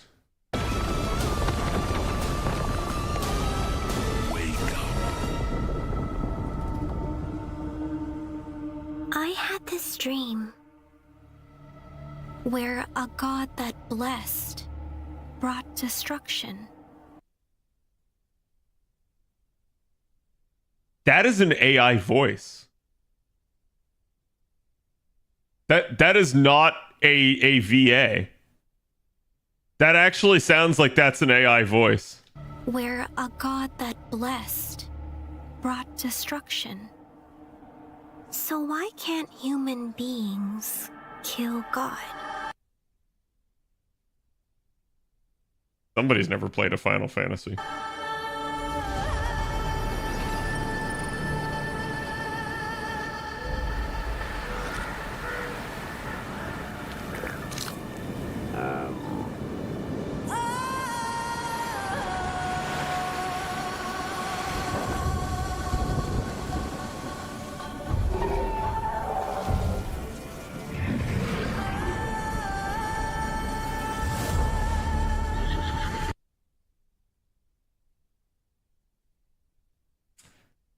And now it's Star Wars.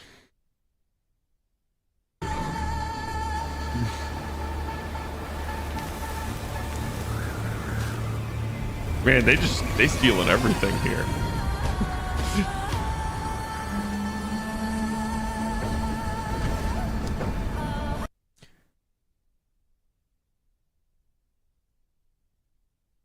And now it's Shadow of Mordor.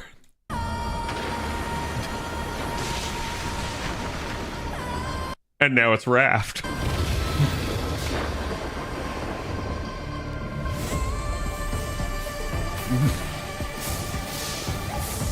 Dude, they looked at Pal World, they looked at like Genshin, and they were like, hold my beer, bitches.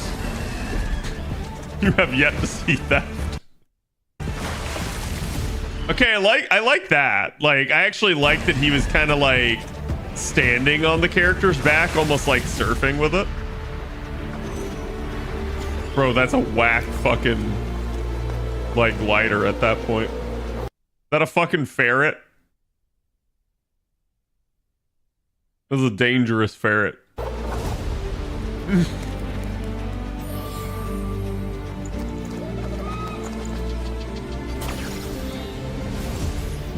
Okay, so it looks like it's gonna have some sort of like building mechanics.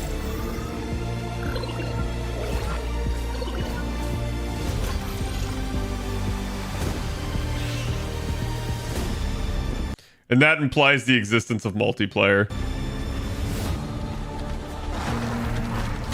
Oh, we Monster Hunter now, boys.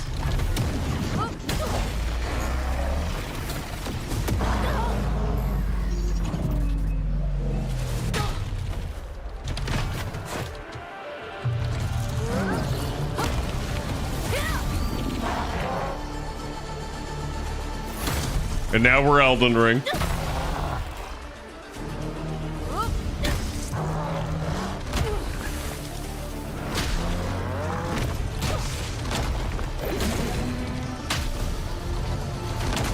Yeah, honestly, like this monster does remind me of the falling star beast.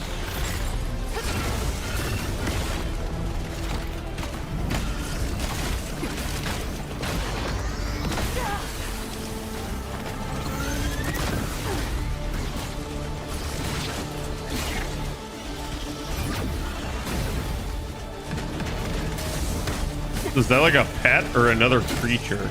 I can't really tell.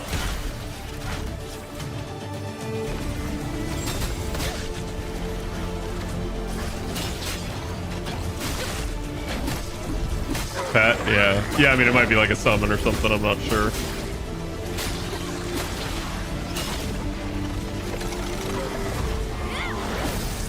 I do at least like.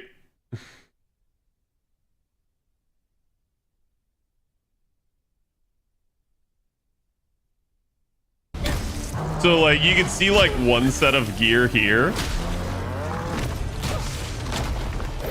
And then if you move back forward, you've got a completely different set of gear. Like, I'm not even talking about the weapons. I'm talking about like what the character is actually like wearing on their body. Gameplay feels slow AF. I think it's partially due to like which weapons they're using. Like in both cases, one was a two-handed hammer and this is a hammer and shield. Like, I don't think either is necessarily... Oh, it might be an axe and shield. I can't really tell. But it doesn't look like either is necessarily supposed to be like very fast. Okay, now it's a sword and shield. Okay, he was able to jump. So I fucking hate that. That's the one thing I don't like is this has the Horizon like different part mechanic thing where you need to like hit different parts in order to be able to like weaken the monster. It was probably one of the biggest things I hated about Horizon because some of the times you had to be like so precise with aim, especially on a character or target that was already like very much in motion. And at least playing on like controller, I still maintain like normally with controllers you get things like aim assist, but Horizon handles it especially terribly. Because I know because I literally went from playing Horizon on my PlayStation 5 to then playing Ghost of Tsushima in almost like the span of like a month, and Horizon felt fucking terrible with the controller. Ghost of Tsushima is the best game I've ever had for aiming like bow-like projectiles with a controller. It absolutely nailed how that should feel. Monster Hunter breaking parts? Yeah, but in Monster Hunter it doesn't like break that quickly or easily, right? This feels way more Horizon with how it's oriented. But admittedly, yeah, it does look like there was like a mounting system there. I do think, I will agree with you now in retrospect. I think the combat does seem a little stiff. Because it looks like the player character is very limited in their range of motion. And the speed at which they can act.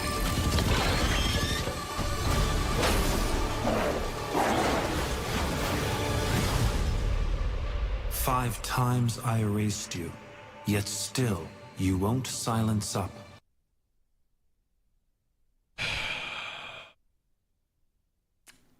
Yeah, that's just bad English. Like this makes me actually think that this is AI. You, yet still you won't silence up. I think this furthers that that theory. Do you need anyway? Well, it's like shut up or like be quiet or something like that. It feels like that's what it was like. It translated it as silence up, probably because they were translating it from another language, and that term makes sense in another language, but it doesn't make a lick of sense in English.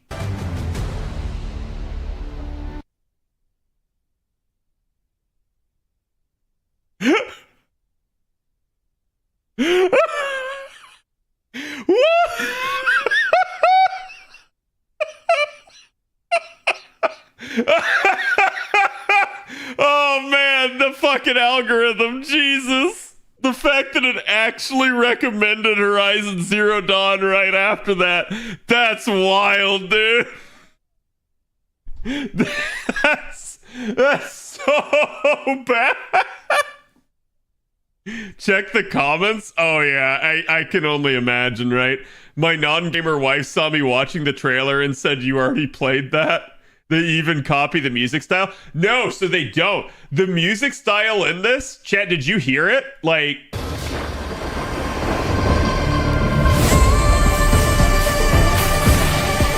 that shit's some like fucking Dune music where you're like in the desert and the lady's like, yeah.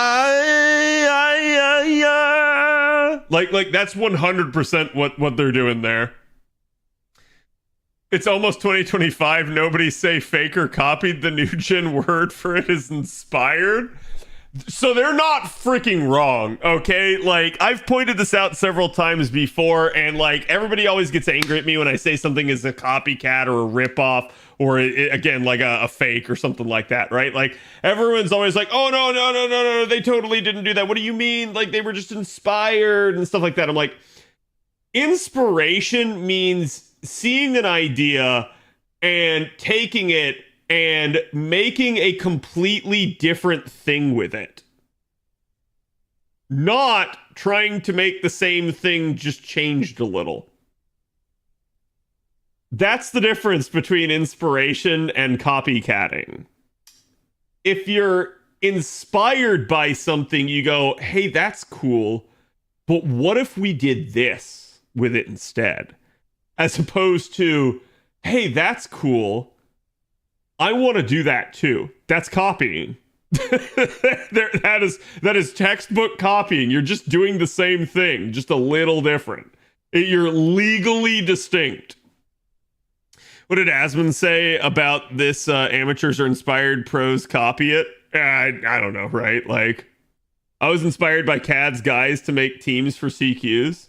Yeah, no, I mean, like, if you saw the team that I made for a CQ and you made a similar but different team, then you were inspired. If you made the same team as me, just with like maybe one unit different, you fucking copied me at that point, right? Like, but that's okay. Like, copying is not inherently bad. It depends on how you use the copying. Because I think there is a point where you can sit there and say, like, hey, this is a similar concept. So, like, here's the example I'm going to give you. Mashal versus Harry Potter. Mashal is absolutely copying Harry Potter, but it's telling a completely different story, and it's fun, and it's freaking awesome. So it is inspired by Harry Potter, right? Like, at that point, yeah, I can say, like, it's at least trying to do something different with it, even though it's 100% trying to copy the original idea that it evoked. The boy who lifted. That's right. The fact that I got an HCD remaster trailer as the recommended video is hilarious. Ah, so it's not just me. Bro, can I copy your homework? Yeah, just don't make it obvious. And they made it obvious. The video recommendation at the end is diabolical. Yeah, so clearly this is everybody. Oh no, has Sony actually reacted to it? Oh god, that's...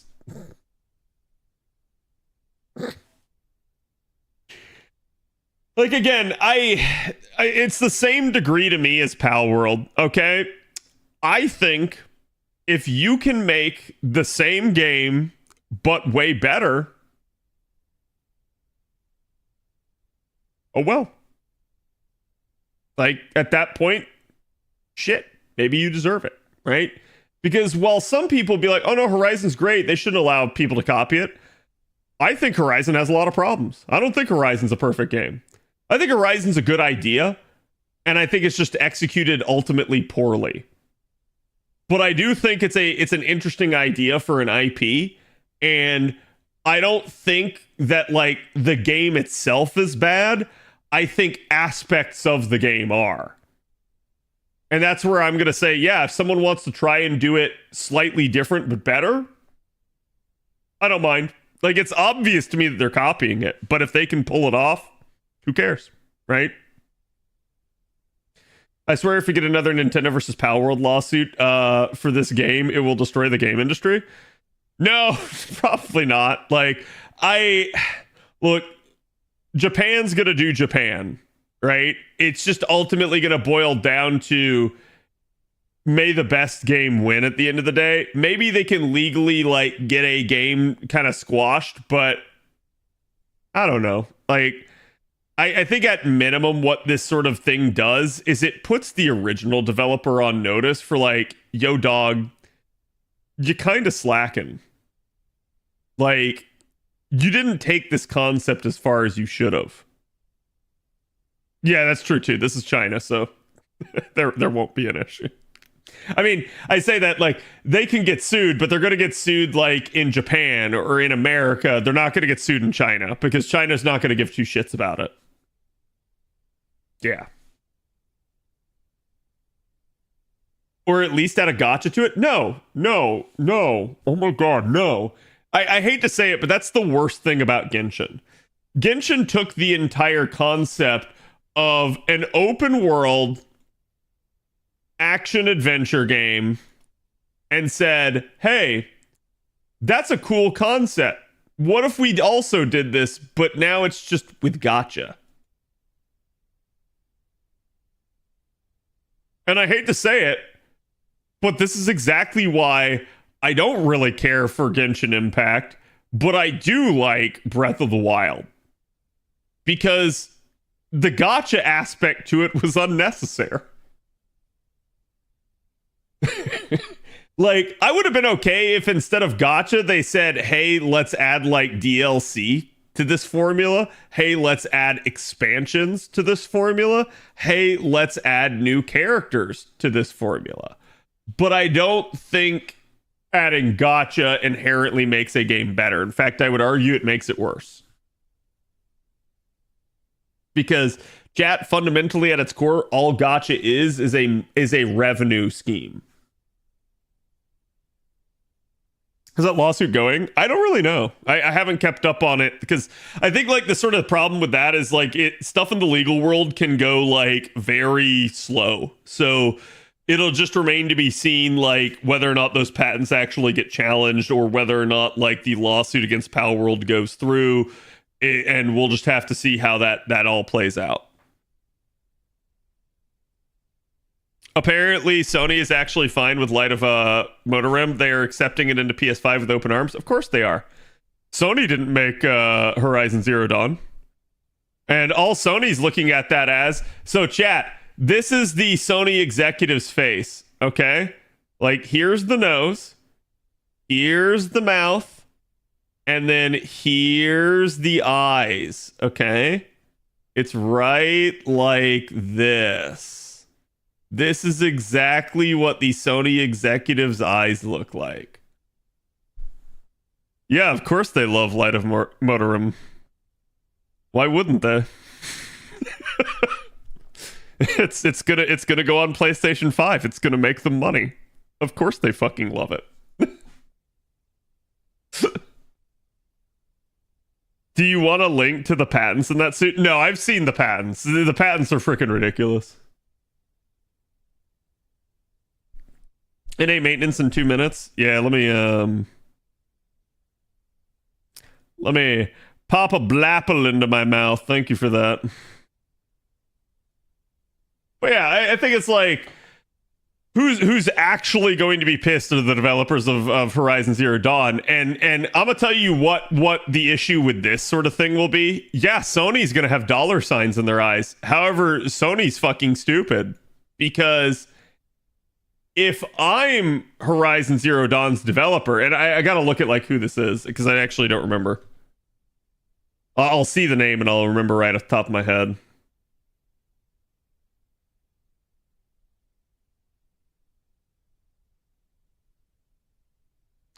Is it Guerrilla Games? Yeah, Guerrilla Games.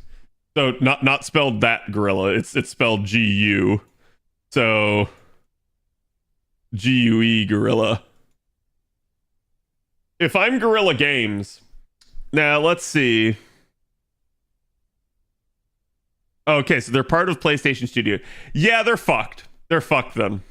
They're actually fucked. They're a closely held subsidiary. So like they're literally owned and published by Sony, so they're just actually screwed. If they weren't, what I would do if I were them, I would be like, okay, fine, Sony. Fine. You know what? You take Light of Motorem. I'm now no longer exclusive. I'm going to ask Microsoft if they want to sell my product. That's exactly what I would be doing. I'd just be basically like saying, fuck them. I'm no longer loyal to you because you're not loyal to me. Okay, do it. Yeah, that's kind of the issue is at this point, the publishers hold all the power in the industry. They always have. But like, it's very much for like the AAA side of things. This is where a lot of the problems are coming in. Whatever the publisher says goes, and there's really not a lot you can do about it as the developer. Have I seen the Crimson Desert new trailer? Is that the one where like the guy's like fighting the like feathery witch lady? Like the crow witch? Because yeah, I saw that. Which, like, it looks kind of weird. Like, at some parts it looks good, but at other parts the combat looks disjointed and clunky. Like, I'm not sure how to feel about that. Sony's fucking stupid. Exhibit A. Every Spider-Man spin-off movie they keep greenlighting. I mean, hey. Gonna be headed off to bed? Yeah, it's no problem, King. I'll probably be ending it here too, chat. We are going down for maintenance. Actually, we are already down for maintenance. You are going to be getting, again, Carnimus coming out here, basically tomorrow. So, again, remember, if you guys haven't watched it, we already have the videos up for that. Go give yourself a refresher on it. If you need to know anything about Vitra or Santa Carna, I also got the videos out on them. So, let me see who all's on tonight. If there's anybody to give some love to. I'm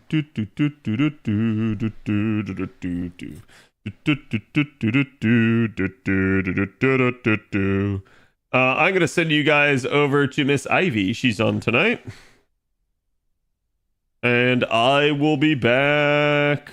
I should be back tomorrow, chat, but I will be trying to like build my computer, so if I cancel on you tomorrow, don't hate me. I'll try to be on tomorrow though, because we got Path of the Exile coming out, so that's something I'd like to at least be able to show off, and obviously we got Carnimus, so just stream the build. Yeah, I mean that's also possible potentially, but we'll have to see. Anyways, go give this Ivy my love. Thank you guys for all the support. Thank you guys for hanging around to the end of stream. And again, I hope you guys have a good evening and basically good luck if you guys plan to roll.